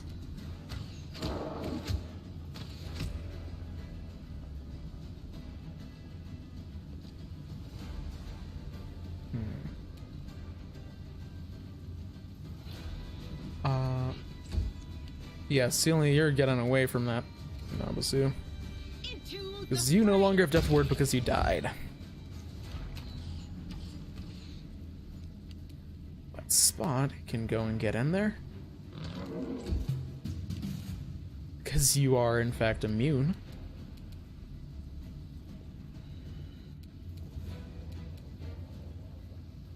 Surrender or else. Oh, I mean, if you won spell resistance in 1E, you can also get it playing a dwarf. Guide my hand. There's a dwarven alternate racial trait that gave you spell resistance. It was bad spell resistance, and you couldn't wait, no, I think you could voluntarily lower it. But it wasn't much. But it was spell resistance on a player character. It was fun. I forget. Oh, why did I? That was a misclick. Well, I had better. Yeah, that's because I had produce or disrupt undead being autoed, not firebolt. Hopefully that won't make a big Make your difference and peace. give Ninio negative levels. If I remember correctly, the dwarf one is 5 plus character level SR, which like isn't that good, but if it has a chance to negate things. But whenever you compare that to well,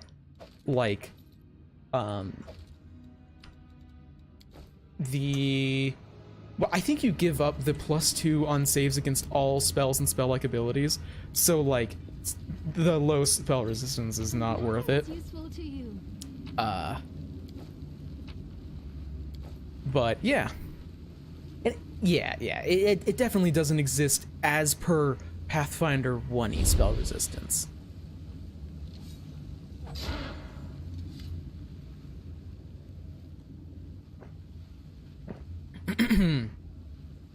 Time did not bend me, it seems. I'll show you the old secret passages that were used when Citadel Dresden belonged to us. You get to the Sword of Valor much more easily this way.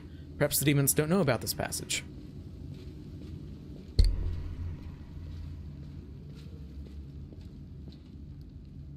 The demons, if you think about it, have spent most of my life among them. I have to admit, there's something mesmerizing about them. A single demon might be weak or pathetic or cowardly, but when you see them as a collective, it isn't just a separate mass of creatures, but a single great force.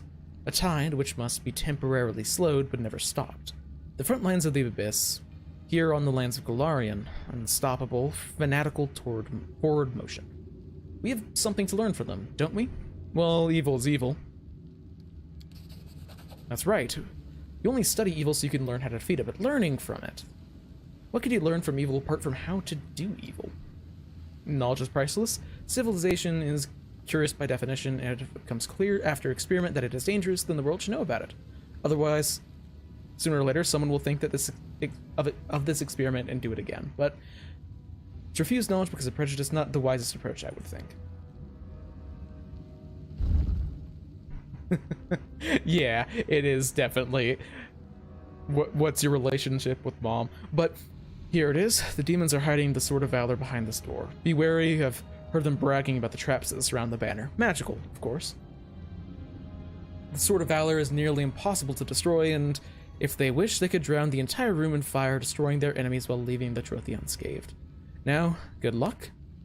I just remembered that there is a puzzle up ahead that I don't like. So let me pull up something. The Sword of Valor is near. It is literally here. So banner over Citadel dungeons. There's just a this puzzle is silly right there, but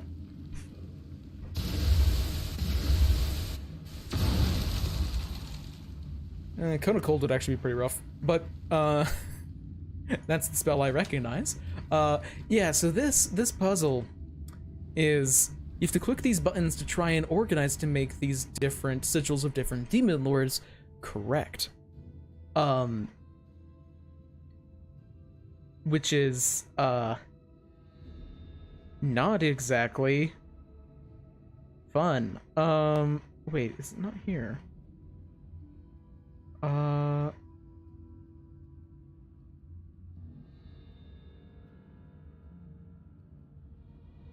Oh, yeah, there it is. Okay. So, need to orient myself correctly based on this picture. I am oriented correctly. So, B2. Okay. Let me just I will help where I do can. this. So B. I refuse to accept their statement. Wait, what? Okay. I didn't expect this to happen, but okay. Glitter dust is an interesting choice to make. But okay. You should have listened to reason. Oh, I need to switch back to Ray. Sometimes the camera in this game is so frustrating. Well, meet ghost touch weapon, I guess. Did I do something wrong with it? I don't think I messed up the puzzle.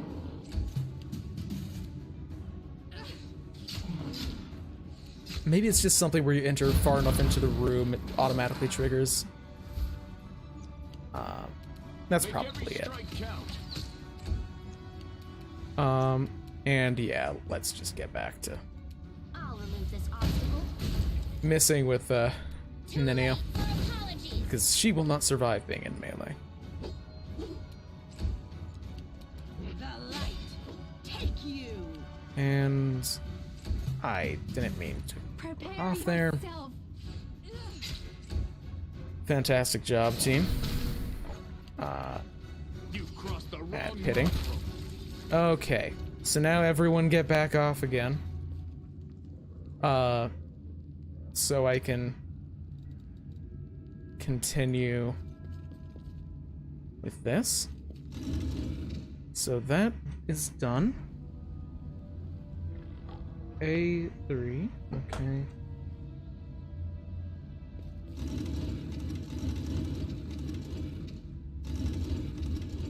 Then D1. And let's actually loot this. Okay. Fantastic loot, thank you. Then C2, apparently. Because otherwise I'm gonna be sitting here for a little while. Okay, thank God that was actually correct and not outdated. Okay. Oh, that's just the kind of puzzle I don't like, because there aren't really clues necessarily. It's not my kind of puzzle. But yeah, let's ignore this one and just pick up a cool spear here. With a Sword of Valor, an ancient relic, the banner that Ayomade once carried into battle. After being raised in a visible public place, the Sword of Valor would gain divine powers and bar the demons from using their teleportation abilities. Yeah, I like what they did with the Relu. Oh, yeah, absolutely, the puzzles in this game are mostly bad. 100%. Some of them, I'm trying to do a bit more legit this time around. Because absolutely, the first time that I played through this, I kind of just installed a mod that solved a lot of the puzzles for me, or specifically the ones with Nenio's side quest. Also, I just want to say I love the fact that they actually fixed it so Icy Prison has a name. Because it didn't whenever I played through the game the first time. It was just an empty text box. Like, I knew what it was, but it would just be blank text. Okay. Okay, then Nabasu.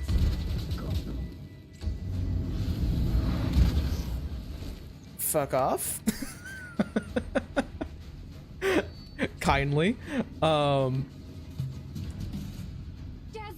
guide my hand. That sucks.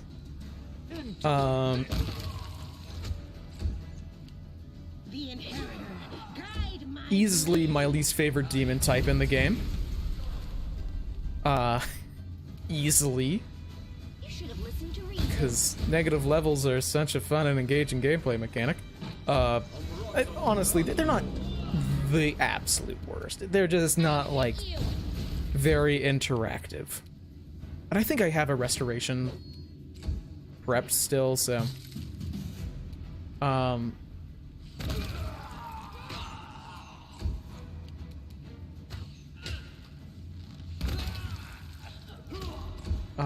and... into the fray. Cuthwack? I'll remove this obstacle. Yeah, the constant healing from Aru performing is very nice and makes this game so much less stressful because it's like, oh sweet, a fireball. Okay, I don't have to worry about micromanaging that. Oh, Aru getting cleaving shot would be so good. Coincidentally, we might be close to that. Maybe we are close to that. Who could know? I do have a way to get rid of the negative levels. Excellent. I don't think we're done with Nabasus for this section, but we're getting close. We are making better time than I expected. I shall not be swayed from my path. This stream does have like a set endpoint, by the way. So, which we are approaching very quick. Mythic Path, Angel. We're going for the busted build of Cleric Angel. Anything that I really need here? No.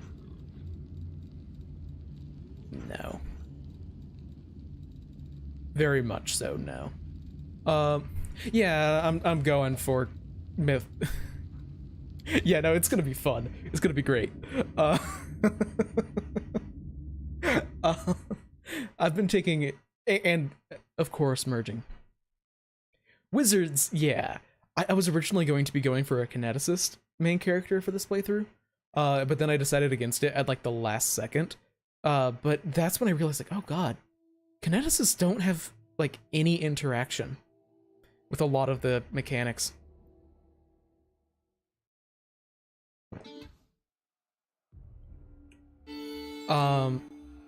Like they really don't.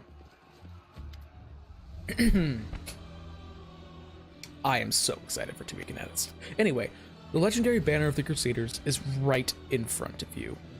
A drop of blood falls onto it from where? The wound on your chest must have reopened. It is now bleeding again. You touch Iomede's holy banner to brush away the scarlet blood droplet when you freeze suddenly. All of a sudden, you're aware of your own powers. You're no longer a grain of sand resisting the countless armies of the Abyss. You are something greater. Like Iomede once rejected her humanity to ascend and gain divinity, you are ready to take the first step on the path to gaining power. But what will your power look like? This one. We could go Azada. I love the Azada path so much, but we're going Angel. I've been intentionally putting a halo on all of the thumbnails. And we are also going to be grabbing Greater Abundant Casting. For specific reasons. Because we're merging our spellbook. Yeah, no, like, the thing with the Kineticist is like, so Sword of Heaven. Weapons imbue it so your weapons get an additional 2d6 holy damage, and spells abilities used while holding imbued weapons, gain an additional 2 dice of damage or heal an additional 2 dice of damage. This doesn't apply to kinetic blasts. That's what I mean by, like, it is weird how little it interacts. But yeah, so the main things for people who don't know that you get for being an angel is Sword of Heaven and Halo.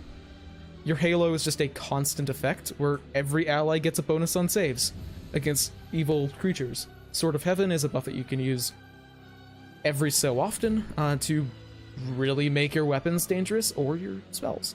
And then you can improve these with their own little improvements. I say little, they're nuts.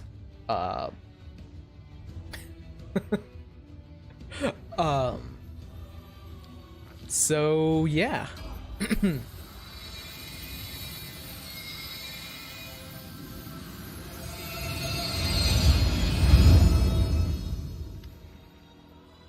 The wound on your chest closes and the drops of blood spilled onto the Sword of Valor burst into transparent flames. A wave of fire rushes from the blood and across the entire banner, transforming it and emblazoning it with new colors. Power descends upon you, infusing your mortal body, remaking it in its image. It fills your body to the brim, breaking your bones and tearing the muscles, while at the same time healing them. Raise your head, acutely aware that the bright light of heaven will be at your back from now until eternity. So bright and warm. I feel the forces of good and justice filling you, and a little part of them is passing from you to me. This is amazing. It's so light in here. It's all you. You're glowing from the inside. This is just how I imagined the crusade would be. I'd enlist again right now if I could. An angel at the helm of the crusade. Now our triumph is assured.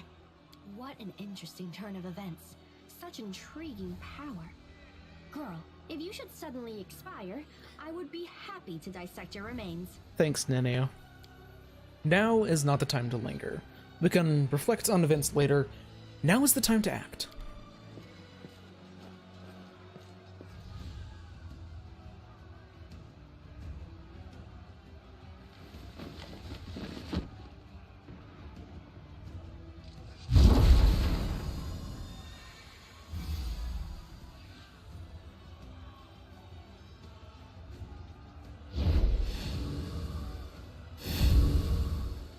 Game is struggling a little bit here, but that's fine.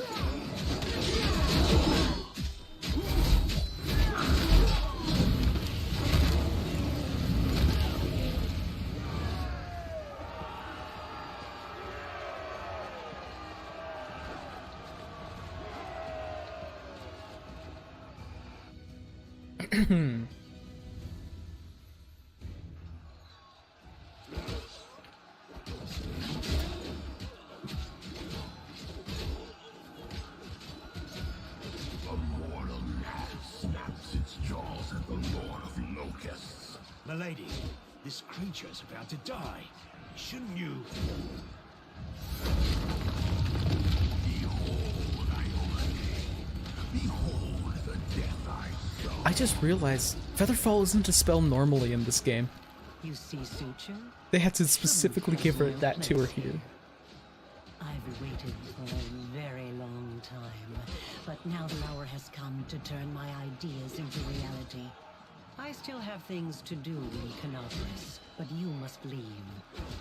Go to the old laboratory. I have a special task for you. The laboratory?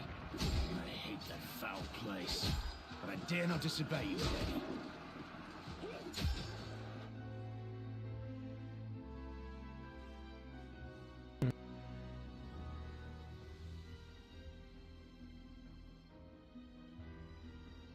Forgive me this little masquerade. Yenneil says in a different voice, one that sounds vaguely familiar. Suddenly, the illusion vanishes, and I'll talk about the kineticist in just a bit. Before, I am Arilu Vorlesh, also known as the Architect of the World Wound. Watch it. She's deadlier than a dozen demons. the betrayer of humanity. Her words are poison and lies. Oh, Lady Aurilu. I, Nenio, am your most devoted admirer. Your research is an invaluable contribution to the development of science on Galarion. And this experiment with a world wound is simply groundbreaking. May I please have your autograph? You've handled the power of the Sword of Valor well.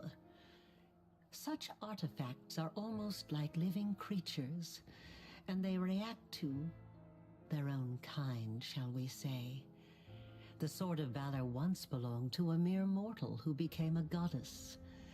It seems to see something kindred in you. Touching you has left the sword irreversibly changed. Now it is your banner, not Iomede's. Although perhaps it will still stop the demons from teleporting to the city as before. It better. That's why we did all this. Go. Things change. Someone who lived dies, and someone who died is saved. Objects that were one thing become another. Why? Without realizing it, this mad girl just asked a very important question. But for now, I shall let you seek the answer yourself. And what happened to Yaniel? The Yaniel you freed from the dungeon was merely a mask. Sometimes I like to wear the guise of my fallen enemies, to study them from the inside. The real Yaniel has been gone for a long time, but unfortunately for her, not permanently. Her lot is far more frightening than the one I showed you. Perhaps you will learn the truth one day, but for now, it isn't necessary. Well, yeah, what is up with this? You've already helped me twice in Canabras whenever we fell and pointing the way to the sword. Why would Discovery's favorite do such a thing? I'm creating something. Building. Studying how the land lies. Laying the foundation. I am called the Architect for a reason. I'm not asking you to trust me. That would be unforgivably stupid. But I suggest, just suggest, that you search, analyze, think. What happened in old Sarkoris? What is the world wound? What is happening to you? Search for your answers. And for now, farewell. Yeah, and then she leaves. And then we are immediately thrown into a fight. So, regarding the whole kineticist situation,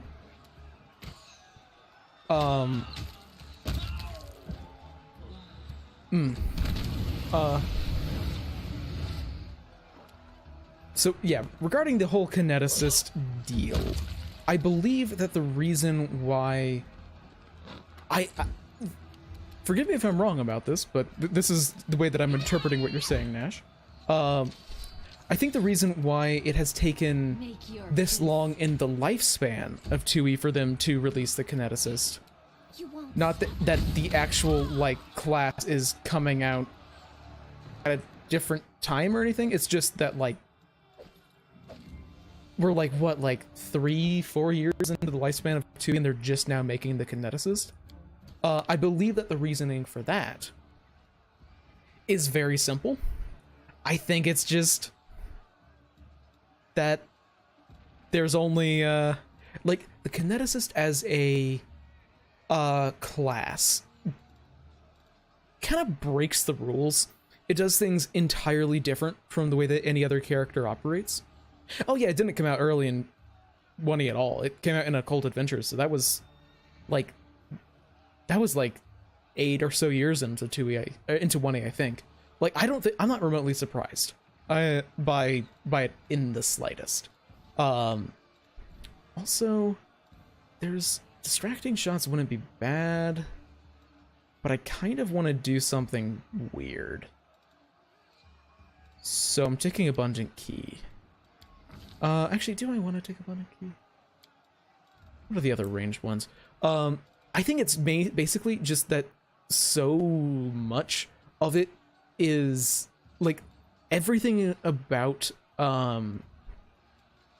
everything regarding the kineticist is different from the way that other classes work. So they really have to be careful that what they're doing is like right, which is why I think it's coming out with its own book. Like, there's no other class in it, because the kineticist is so funky that it kind of needs its own book to be like right. Let's get Armor Master, Armor Might.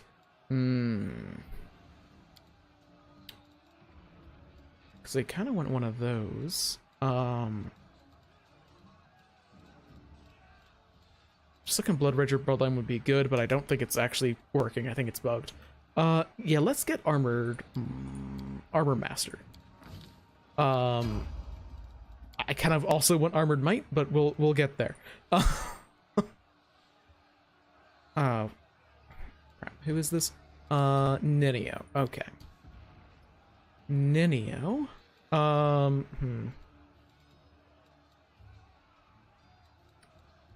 Honestly, favored meta magic wouldn't be bad.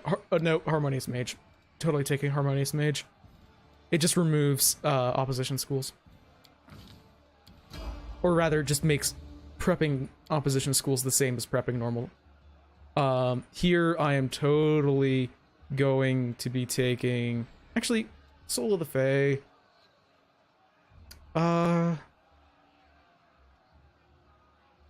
Maybe later, but now, but for here, I want Mythic Companion or Mythic Beast.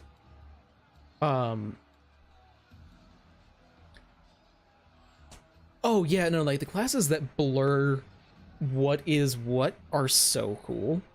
But they also are a little bit harder to get right. And I absolutely understand Paizo wanting to spend the time to make sure that they are right.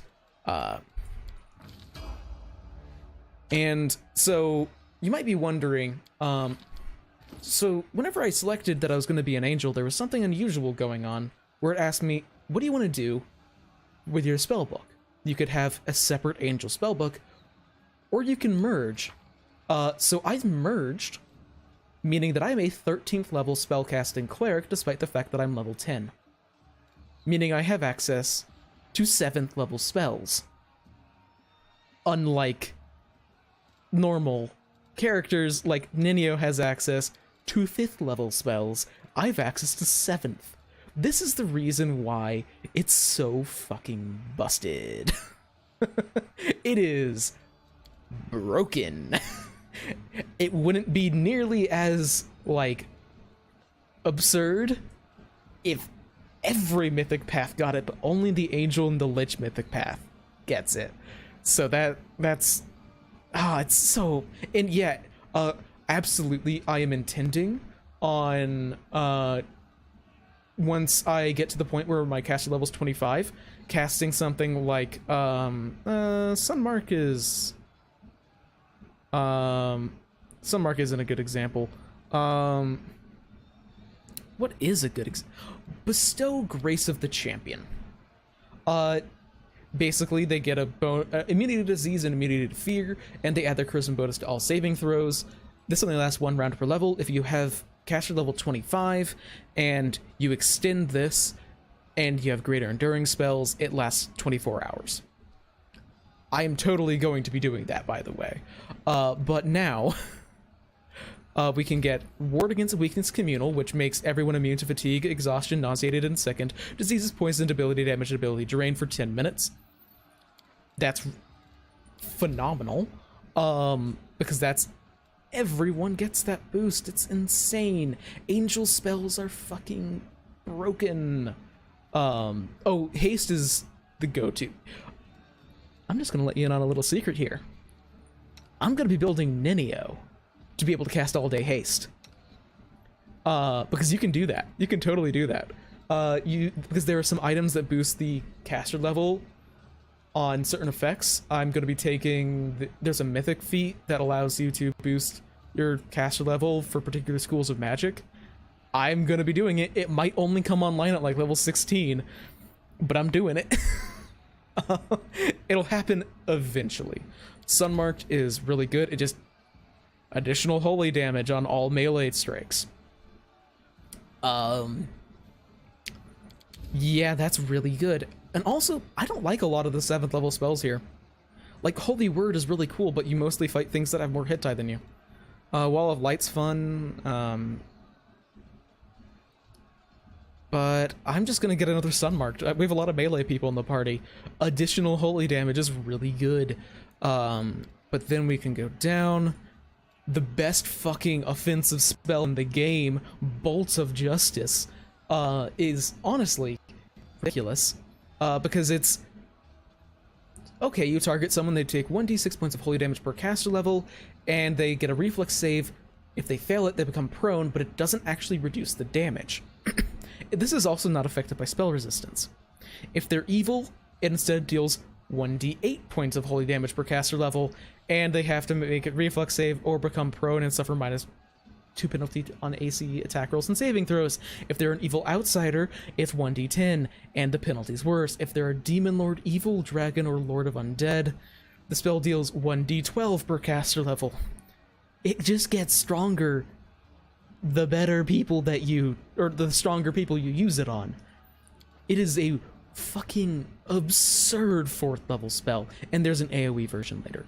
I don't need Ward Against Harm, because I already have Ward Against Weakness, Communal, so I don't need Ward Against Harm, Communal. I'm going from top down because of the better wards. Then I can get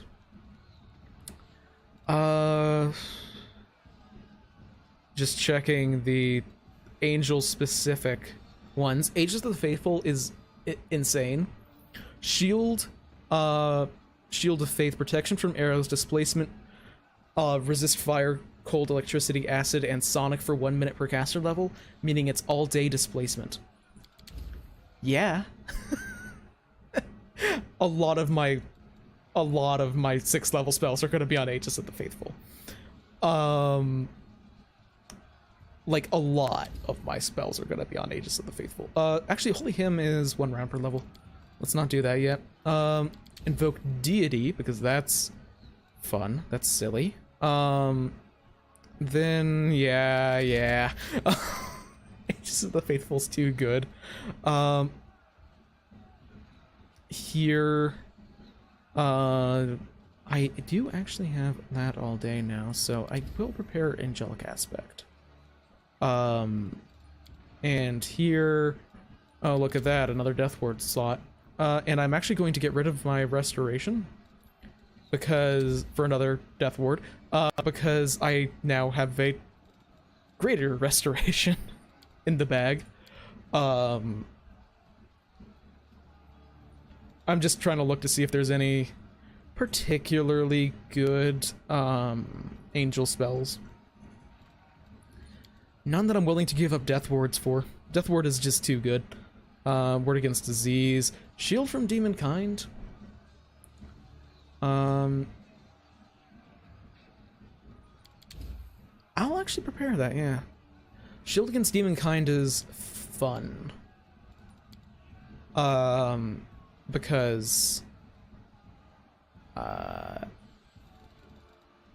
it just automatically deals. I think, if I'm reading this correctly, they should take damage even if they miss, which makes it actually really, really powerful. Anyway, we're not going to be resting yet, so we're not going to be getting all this. But that is very satisfying to go through. Anyway, back to actually playing the game. By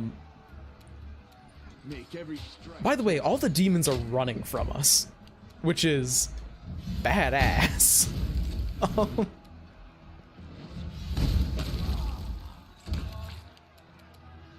And let's see. I wish that I could have charged that, but can't see that far ahead.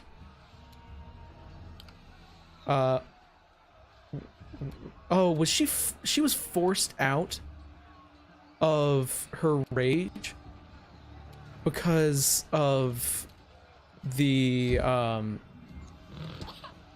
she was forced out of her rage because of the cutscene, wasn't she? That's annoying.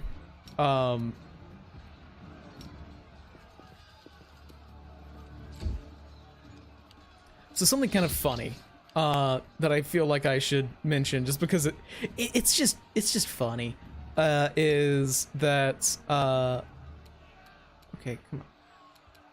You know, that's the downside of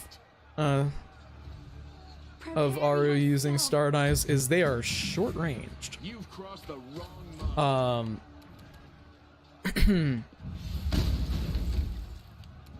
Oh yeah, I just remembered something else I need to do. You're irrelevant. But I didn't mean to do that. Well, good thing this is an incredibly easy fight.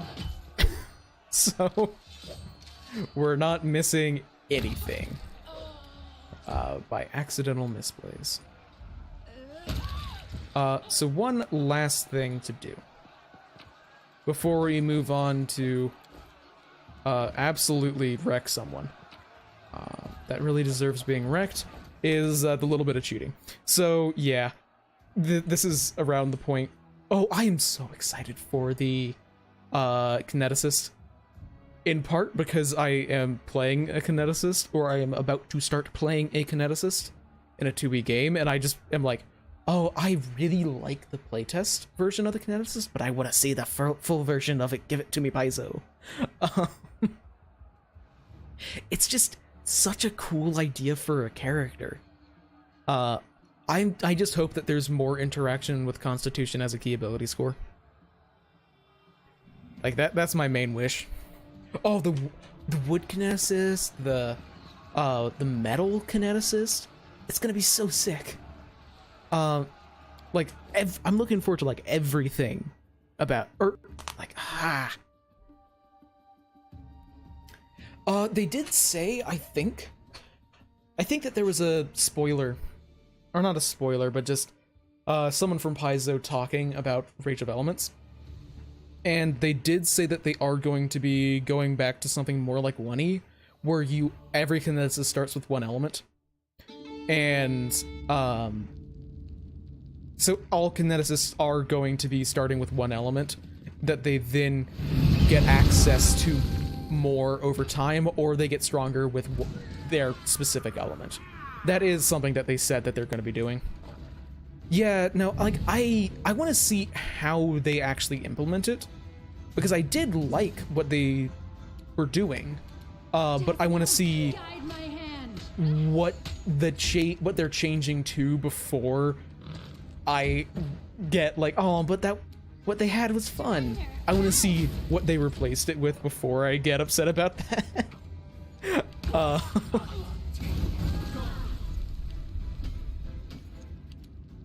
My god, Sela is dramatically worse whenever she doesn't have rage. But she can rage. So that's good. And yeah. They can go down and make your peace. Oh, they're still very well might be an obscene amount of level 1 feats. Because it effectively means that every kineticist is a dedicated gate kineticist from the start. So very easily could just end up with like an obscene amount of level 1 feats. I am just hoping that my character concept is still workable in the final version of the class, so I don't have to substantially change things. Although I guess there are actually multiple things that I would want from. I want more interaction with Constitution as as it is their key ability score, but it only really affects their class DC from the playtest version. What's that there? So I'd like to see more. interaction with that. Do not waver.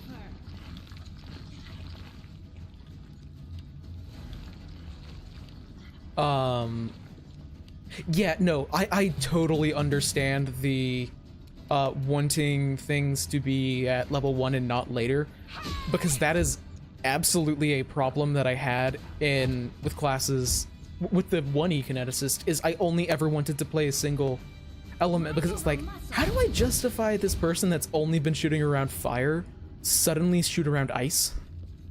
So I just always would want to go for a single element kineticist, even though they were worse. Prepare yourself.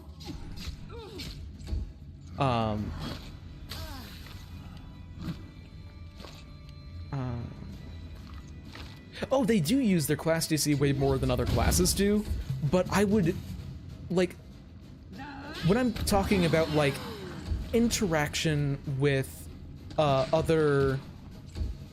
with Constitution, the example that I've thrown around to, like, some of the people that I've been in groups with is, imagine, for, like, hit points. Because hit points is Constitution related, that's close enough for me. Would be, that, let's say, the most basic thing. Easily the most basic way to implement Constitution would be just make Overflow infusions give Constitution to damage. So, like, Aerial Boomerang currently does, like, 2d4 slashing damage at level 1. So then you just make Aerial Boomerang do 2d4 plus con at level 1, and that's it. That would be the easiest way to do it. A still pretty easy way of doing it would be to allow you to gather an element as a free action by dealing damage to yourself equal to your level. So you can just, like, okay, I really need to get off this Overflow infusion, but it takes 2 actions, and I need to gather my element, and I need to move. I don't have enough actions. Okay, I'm just gonna rush the process, and it's gonna burn like hell. I think that would work. I would love for Drained. However, I like giving themselves Drained to, like, giving themselves Drained would be metal, and I would like it. However, I don't think that it would work best as a,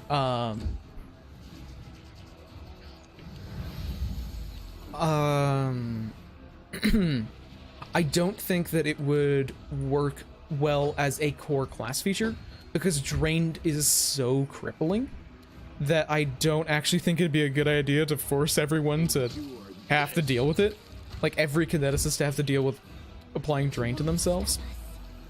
But I would love just a general archetype for someone who overpowers their own, like, capabilities to, like, buff themselves. Like, I just think that is a general enough ability that it would make sense to have for an archetype.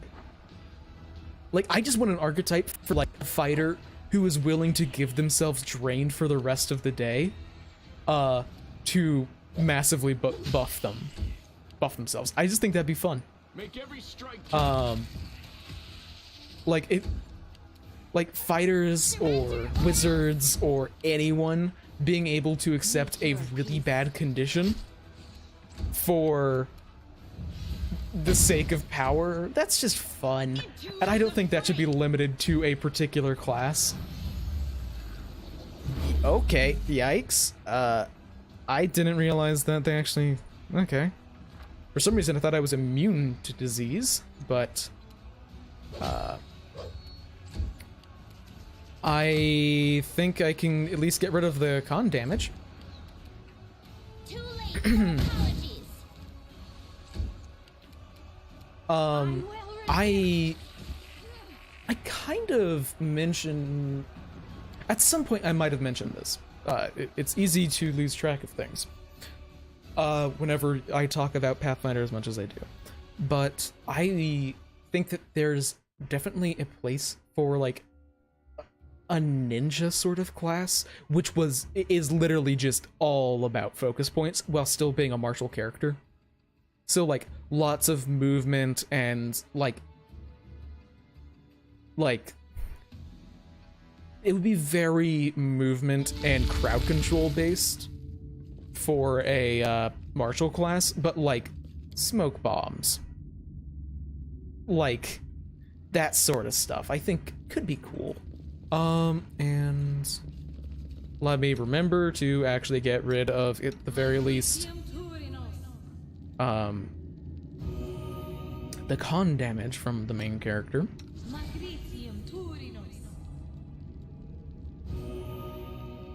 Oh, where the heck did the bubonic plague go? What? Lesser Restoration doesn't get rid of... What? Why did Lesser Restoration just remove the bubonic plague? I'm not complaining, but it's confusing.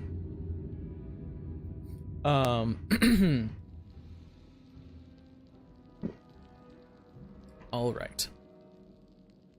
Now here's a map I'm very familiar with. I'm sure they mean us no harm, right? Okay, so they're showing up, That hurt. All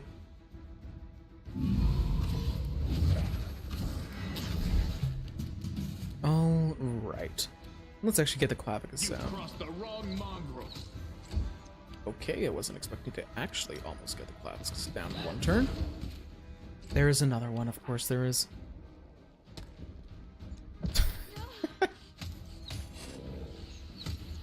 Okay, so let's finish them off.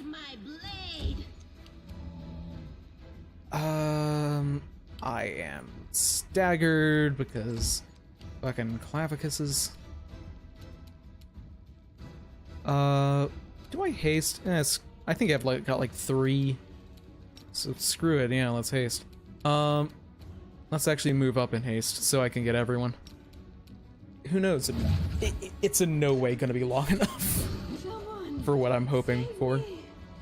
Aru is still up because she has a ridiculous con. Or, not up, but alive. Aru is still alive.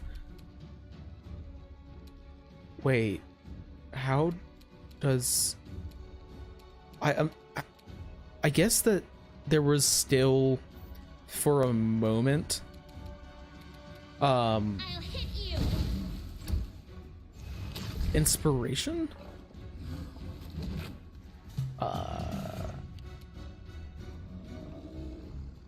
I mean, I also think that there's definitely a possibility for a, like, I don't want to say samurai as like a class, because that definitely has certain like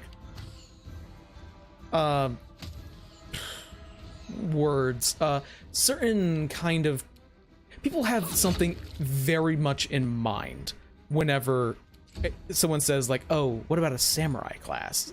That puts an image in people's heads. But a samurai-like class that focuses on stances, I think that there's definitely room for that. Okay, well, oh, didn't it get over the spell resistance? So like they start with like 4 stances or something, and then over the course of leveling up they can get more and more and more different types of stances. Like, I guess that what I'm thinking is that like monks have stances, yeah, but they just have like the one. Like, you don't have a stance-based monk. You have a monk who has their chosen stance that they use in every single fight. You won't stop. The only exception being if you use like the Phoenix stance or the Phoenix stance or the Snake stance that change your unarmed strike damage to something like poison. Because if you do that and then you run into a poison or fire and you run into an encounter where enemies are resistant to that, you just don't enter that stance and then you're good. But that isn't always a possibility. So like having a character or a class that starts and they have like, they start with two different stances, like a defensive one that penalizes their attacks and an offensive one that penalizes their like, yeah, like something for switching between stances would be so cool. Won't let you hurt my friends. I just think that would be really cool. Like picking the right stance for the moment rather than just always going with the same thing. And I know that there's Babus in here. Where are they?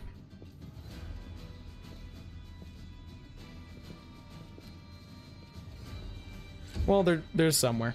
Oh, they were in the corner. Okay. Maybe something like an action that you could take that allows you to leave your stance and make an attack. Like some kind of reaction that you can make whenever you leave a stance to do some kind of effect that is dependent on the stance. So like, oh, whenever you leave the attacking stance, you can make an attack as a reaction.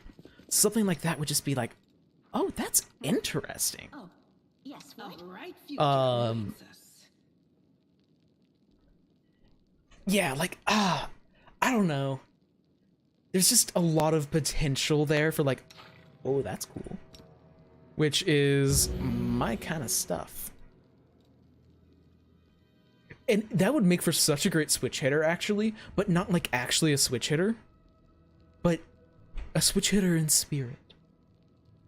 And I just remembered that I have some stuff that I need to add to short. Also, that should be cast. And a lot of these I don't actually have. But and I will be setting up later once I actually rest. But the main thing is that I just want to get Sword of Heaven on short.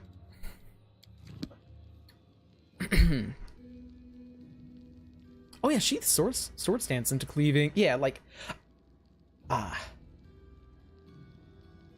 like a full resistance kineticist would be really fun.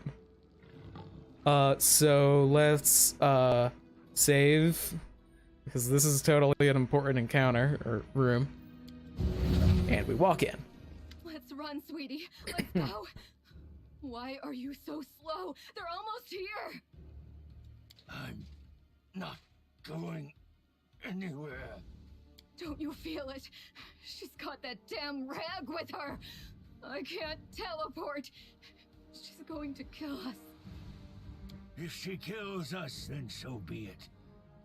But this is my city, and I will fight for it to the end. And you, my love, you will be with me to the end. This dwarf is a true knight, and that's why he is beyond saving. A demoness knows how to turn a person's good nature against itself. She did it deliberately, knowing that his sense of honor would be his downfall. I have also done this. Who let this mangy rat out of its cage? You made her a member of your party. The succubus whore found a way to betray even the abyss. And you believe she'll be loyal to you? Minago, my jailer, my torturer. You think I mean to do them harm? that she will suffer if I stand at her side? If that were true, why then would you try so hard to persuade her to cast me out? Hello, Minago. Greetings, Mr. Misery Guts. It's us again. Why, Staunton, have you done this? Like, why? You have the audacity to ask me that? I fight on this side because the other side didn't give me a chance. Yes, I made a terrible mistake, and Dresden fell to the demons. The Queen should have had me hanged. I deserved it. But she found a far worse punishment for me. False mercy. When she spared me that day, she said she wanted to give me a chance to make amends. And I believed her. For 70 years, I've crawled on my knees, shedding my blood for Mendev. Only been spat in the face for it. For 70 years, I watched generations of Crusaders grow old and die, never once changing their tune about Staunton the traitor. What else could I give for my mistake? What more punishment could I suffer? How could I ever deserve forgiveness? And one day, I realized there's nothing I can do. The Queen had doomed me to a lifetime of humiliation. And when I grew desperate, I only had two choices. To become my own executioner and carry out the sentence she rescinded that day, or go over to the other side. Put yourself in my place. Imagine yourself in that position. What would you choose? I don't know. I haven't had a particularly nice time either in the River City. First there was the fire, then there were lots of other things. But I'm not angry at the people. I know they didn't do it out of malice. Oh, girl. I should have followed your example dozens of years ago and found shelter in blissful madness. Maybe a feeble-minded beggar with no name and no memory would have been happier than the condemned traitor Staunton Vane. But now it's too late for that, too. What's that on your face, Minago? That's not your concern, mortal. The Master has punished her cruelly for her failure in Canabras. As you can see, the leaders of the demons are as patient with their slaves as the Crusaders are with their commanders. Sweetie, why are you telling her this? What does it matter? What? Quiet. Yeah, it's time to decide the fate of Dresden. Right. No point in wasting time talking. To arms! Staunton, darling. Stop whining! Didn't you swear your eternal love to me? Promised we'd rule Dresden together? Now shut your lying mouth and fight! Whatever end fate has in store for me, you will share it! Did we find trouble? No, they did. Alright, so Staunton is pretty impressive. He's marginally. But the main thing is he's a terrible reflex save. But I will prioritize Minago. Minago's just a lot.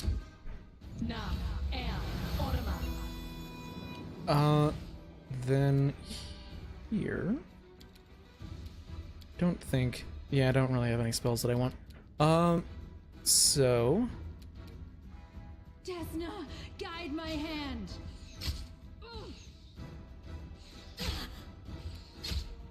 Damn good opening round from Maru. Almost like she's attacking a flat-footed character.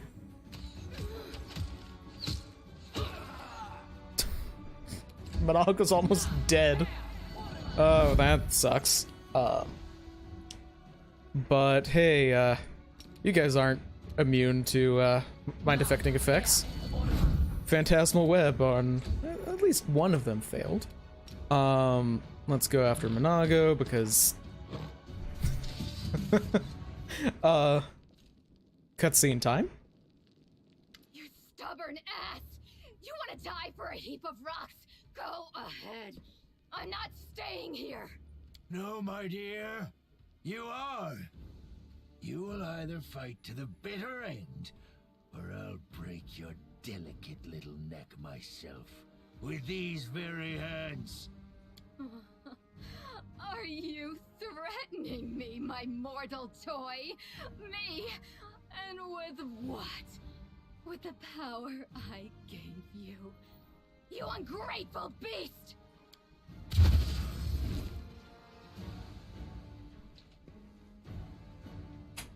Give me back what's mine. Take him, he's yours. And Dresden too. I don't care about this fortress or this half-wit. Keep telling that yourself, Monago. Oh, I grow so tired of you mortals. Your humdrum little passions, your constant squabbling, your incessant accusations and excuses. You treat each other like dirt. Push weaklings like these two into our arms. And then you have the audacity to accuse us. Punish your traitors. Seen this show countless times. Yeah, this is what happens whenever you choose to believe that a demon is going to be telling you the truth. Amazing, isn't it? Everyone knows all about us, and yet they still trust us. Silly, silly mortals. Take your filthy rag! Take your befouled ruins! You can make soup out of this moron for all I care. I've had enough war. We Lily two were created for tenderness and love. Stay away from me with your swords and shields. Kind of, like, objectively a lie. Yep, So I am this Angel, to not be a my Zara. fate. I've been betrayed by people and demons alike. Now my life really is worth nothing. But that doesn't mean you won't pay for it dearly. Come on, you scumbag! Kill me if you can! I don't care anymore! Well, yeah. We can try and make things right. I can kind of boss around Queen Calfrey. You really think that you can still change something? Somehow bring a cursed soul back to the light? I wish I could believe like you do, hope like you, but I know too well, there is no hope. I've been dead for a long time. As a matter of fact, the torment of the last few years, I might as well have spent them in the abyss. The only thing you can do for me is finish me off. Let's get this over with. To arms. So, something really funny that I have kind of realized is that, the,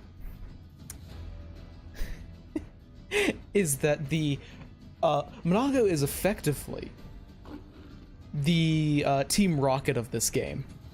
And that's hilarious to me.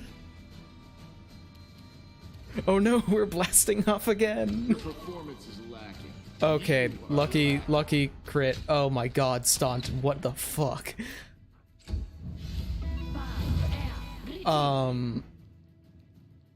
Let's go after Nura. Hey there. Whack. Oh.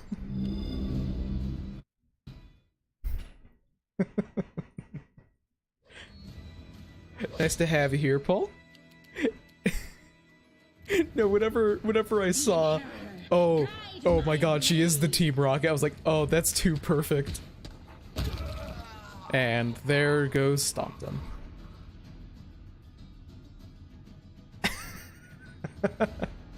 Well, this stream is about to be over, because we are at, like, the very... This is the end of Act 2. Oh.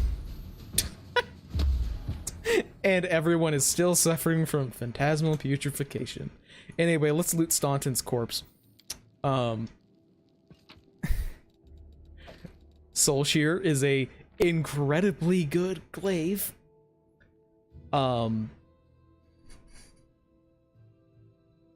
Yeah, so it's a +3 adamantine glaive that whenever you kill someone, it summons a demon. We're gonna be changing that a little bit, but it is an adamantine weapon, which is very good.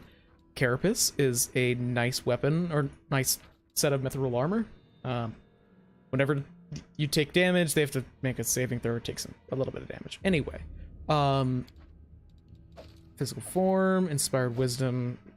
Honestly, he only really has one thing that's particularly good, which is Soul Shear, which is legitimately just a fantastic glaive. But yeah, I will be sorting out like loot later, really. So let's deal with Nura. Well, what are you waiting for, you scum? Just come on, finish me off. Kill me like you killed Staunton and be glad you've defeated the villains. Just make sure you don't wonder whose fault it is that he and I were on the demon side. Thoughts like that could make you lose your appetite. I understand your pain, hatred, and anger. I stoked those feelings in mortals. I convinced them that the whole world was to blame for their troubles, and that only the demons could help them get revenge. It was a lie. Whatever your demon seducers told you, it was a lie. Your real friends are your fellow mortals. Who's this, a succubus? And you let her into your party? Well, I can at least die a peaceful death because you won't last long.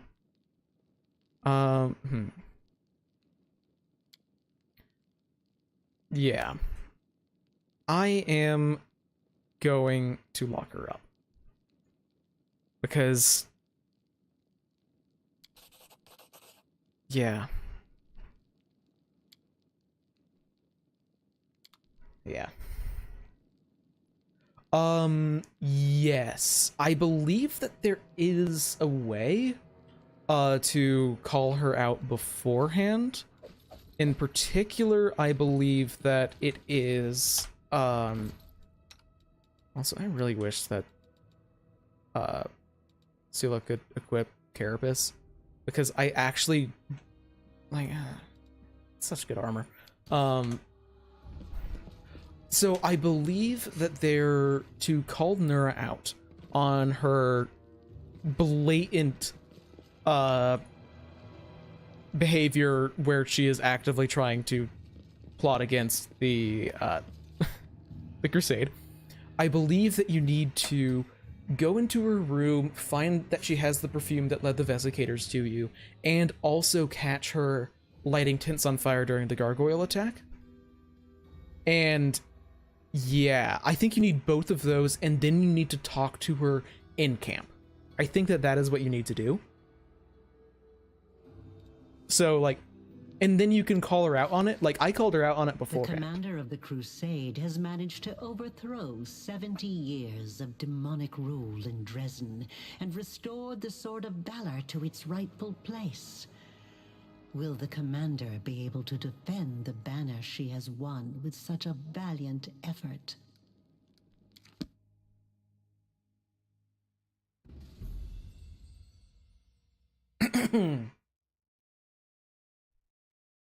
Yeah. Yeah, there is a trickster option there of just working together to play a prank on the crusade. I don't know what it is because I haven't actually played trickster, but I know that trickster in general is making fun of the story the entire time.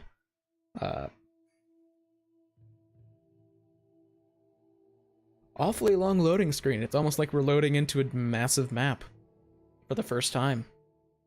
Not really, because it's the same map, but it's no longer on fire.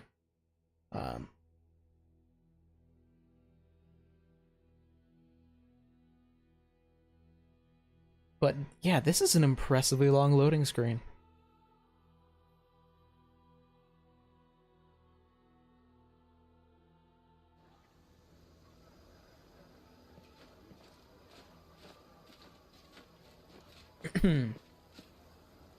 Urgent matters of state are awaiting my attention. My convoy will be departing for the capital within the hour. I'm afraid this is all the time I can spare you. So do please forgive me for skipping the lengthy and well-deserved congratulations. Dresden was taken quickly, even more quickly than I'd anticipated. Every death is an irretrievable loss, but considering the scale of our forces, the losses among our troops are tolerable. I legitimately... like, there's a soft time limit for taking Dresden. You have, I think, a month to take Dresden in Act 2 to get additional things. I don't know how you mess it up. Like, how? I did this in, like, maybe 2 weeks, and that was with a rest that I didn't really need. Morale is high among the Crusade forces that were entrusted to you. You handled the command superbly. I never doubted your personal ability to deal with the demons. I knew that you could become a living symbol for people to follow. That you have now displayed a decent head for tactics is a pleasant surprise. I believed in your success and prepared for this outcome after a fashion. I brought a reward to personally bestow upon my Knight Commander. But now, I think this reward is insufficient. So please, accept one more gift from me personally. And thank you for what you have done for the Crusades. Now on to the main matter. The Sword of Valor has been returned to us. Touching it has awoken your power and changed the great relic beyond recognition. Many clerics are at a loss to interpret this unexpected turn. Is it an omen? Happenstance? A warning? Only one thing can be said for certain. Your power is astonishing and unlike anything ever seen before. Something has changed in you. The warriors of heaven used to come to aid us in our holy war, and even the hand of the inheritor, Iomede's herald, once set foot on the land of Mendev. I accepted a blessing from him. I fought shoulder to shoulder with other angels. But this is the first time I've ever seen the might of heaven in a mortal. I am... Oh, we are very rapidly becoming a demigod. Like, very rapidly. I have said all I wish to. Is there anything you wish to discuss with me before I depart? Yeah,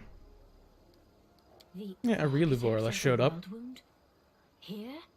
And she allowed you to simply dispose of Stanchion Vane and claim the Sword of Valor? This is a very worrying development. Aurelia was more dangerous than a dozen Balors, and more cunning and deceitful than I hate the way that she pronounces things. In the 100 years of the Crusades, because it's different from the way that I pronounce things, and that's not allowed. But when we did, it always led to something terrifying. I think she has taken an interest in you and your power. It was to be expected, of course, and it worries me more than anything else. Sooner or later, we shall have to take a stand against Aurelu and deal with her once and for all. But I thought we would have time to prepare. Be careful. And if the architect reappears, treat her as you would a demon lord. Well, what about the Big Bay Lord? Dorazand, one of Daskari's generals. He, Hep Zamira, and the Echo of Daskari are some of the most notable demons in the Abyssal Forces. You will soon learn these names. Yeah. Dorazand has not been sighted by our scouts for a long time, and his appearance at Dresden was an unexpected development. But we must grow accustomed is kind of a to joke, surprises though. such as this. The ability to move at will through space is one of the demon's most unpleasant hallmarks.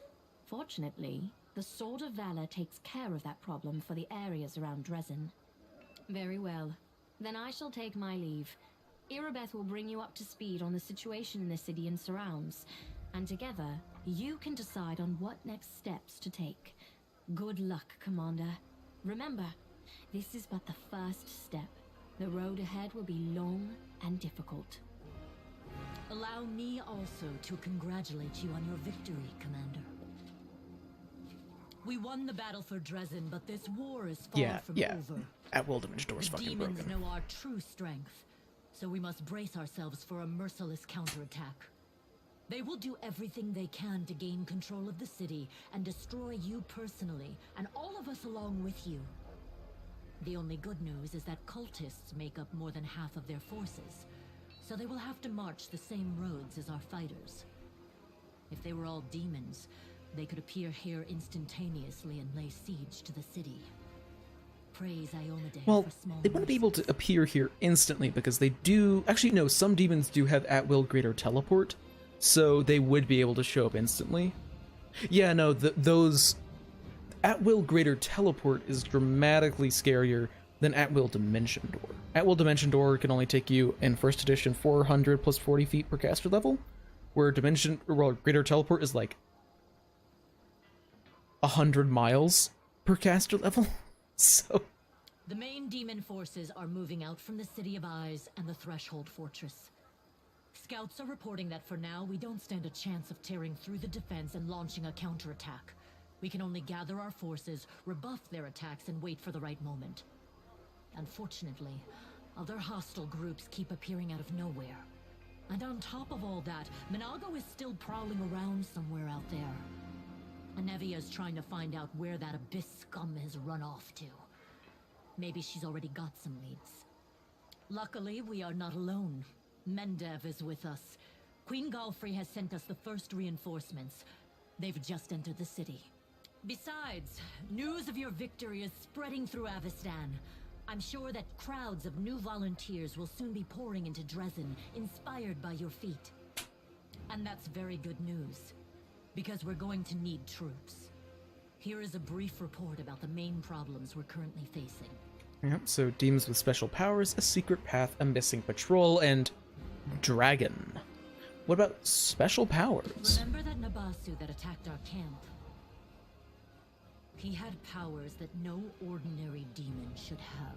Oh, are you saying that we're gonna start fighting a shit ton of demons that have mythic powers? No way. It is not the only demon of its kind. We keep receiving reports about similar monsters. All isolated cases for now. But it's possible that in the future, we will see entire squads, if not armies of them. We must find out where they're coming from. Find the source of their power and destroy it. If we don't, they will crush us before long. Even you can't defeat an entire army of such monsters. With the right build, actually, yes. But I don't have that build yet. But anyway, a secret path, what are they talking about? We can usually spot armies of demons in advance, as their hordes march along the Grey Road from Eyes or Threshold. But sometimes packs of them appear out of nowhere. They're managing to avoid our scouts somehow and sneaking into our territory. If we don't solve this problem, we cannot attack. The demons will just appear at our backs, block off the gorges and cut us off from Dresden. Anevia is trying to find out how the demons are getting into our territory, but she hasn't succeeded yet. Talk to her. She will tell you more about what she's doing. Yes, it disappeared without a trace during a mission. We didn't even find any bodies. Maybe someone abducted them, or there's some natural threat in the area. Can't rule out the possibility of desertion, either. The troop was patrolling the southern road out of the city. The last surviving settlements of Socorus lie in Oh that boy, direction. Winter Sun. But after That'll the be siege of fun. Dresden, contact with them was lost. Hardly any of the inhabitants survived once the demons invaded the area. That's where I started the search. Yeah. Winter Sun is certainly an interesting location. As if we didn't have enough And oh problems boy, the with demons dragon. already. Now there's a wild dragon in the vicinity. Luckily, it's not part of the demon army. If the demons had a dragon on their side, it could pose a serious threat. But there's very little food in the World Wound, and the dragon doesn't seem to have a taste for demons and cultists. She keeps attacking small squads of crusaders, picking off those who fall behind, ravaging supply trains. The dragon's been sighted frequently in the sky, but we don't know Winter exactly Sun where is her the lair name is. of the We have that someone village. to help with this, though. Do you remember the dwarf who bravely attacked the Baylor in front of the citadel during the siege? He is back in the city, and he doesn't mind hunting this dragon, apparently. Go talk to him in the tavern. We might be able to help each other. The main thing about Winter Sun is that it gives a ridiculous amount of XP to explore. Like, you can easily go from like level 11 to level 14. In that one location. There are a few pleasant matters. At the Queen's command, the Crusaders who took part in the attack have had their pay doubled, and medals will be awarded to those who were particularly outstanding in battle. You know one of them. The Knight Elan from the Houndhearts. He led Oh, a yeah, troop no of subtlety. Erosian recruits and brought them to the main forces, and later drew the demon's attention in the battle with the Baylor, allowing the wounded to be rescued. There is one more thing. As you know, there is a vast dungeon under Dresden. It's almost empty now. The only prisoner is Nura Dendawar, the traitor you caught. We've temporarily placed the body of Staunton Vane in the dungeon. You slew him. What are your orders regarding his body? Anevia thinks we should burn it quietly and forget about it. Some want to see his corpse displayed in the square, but I don't think we should behave like demons and barbarians.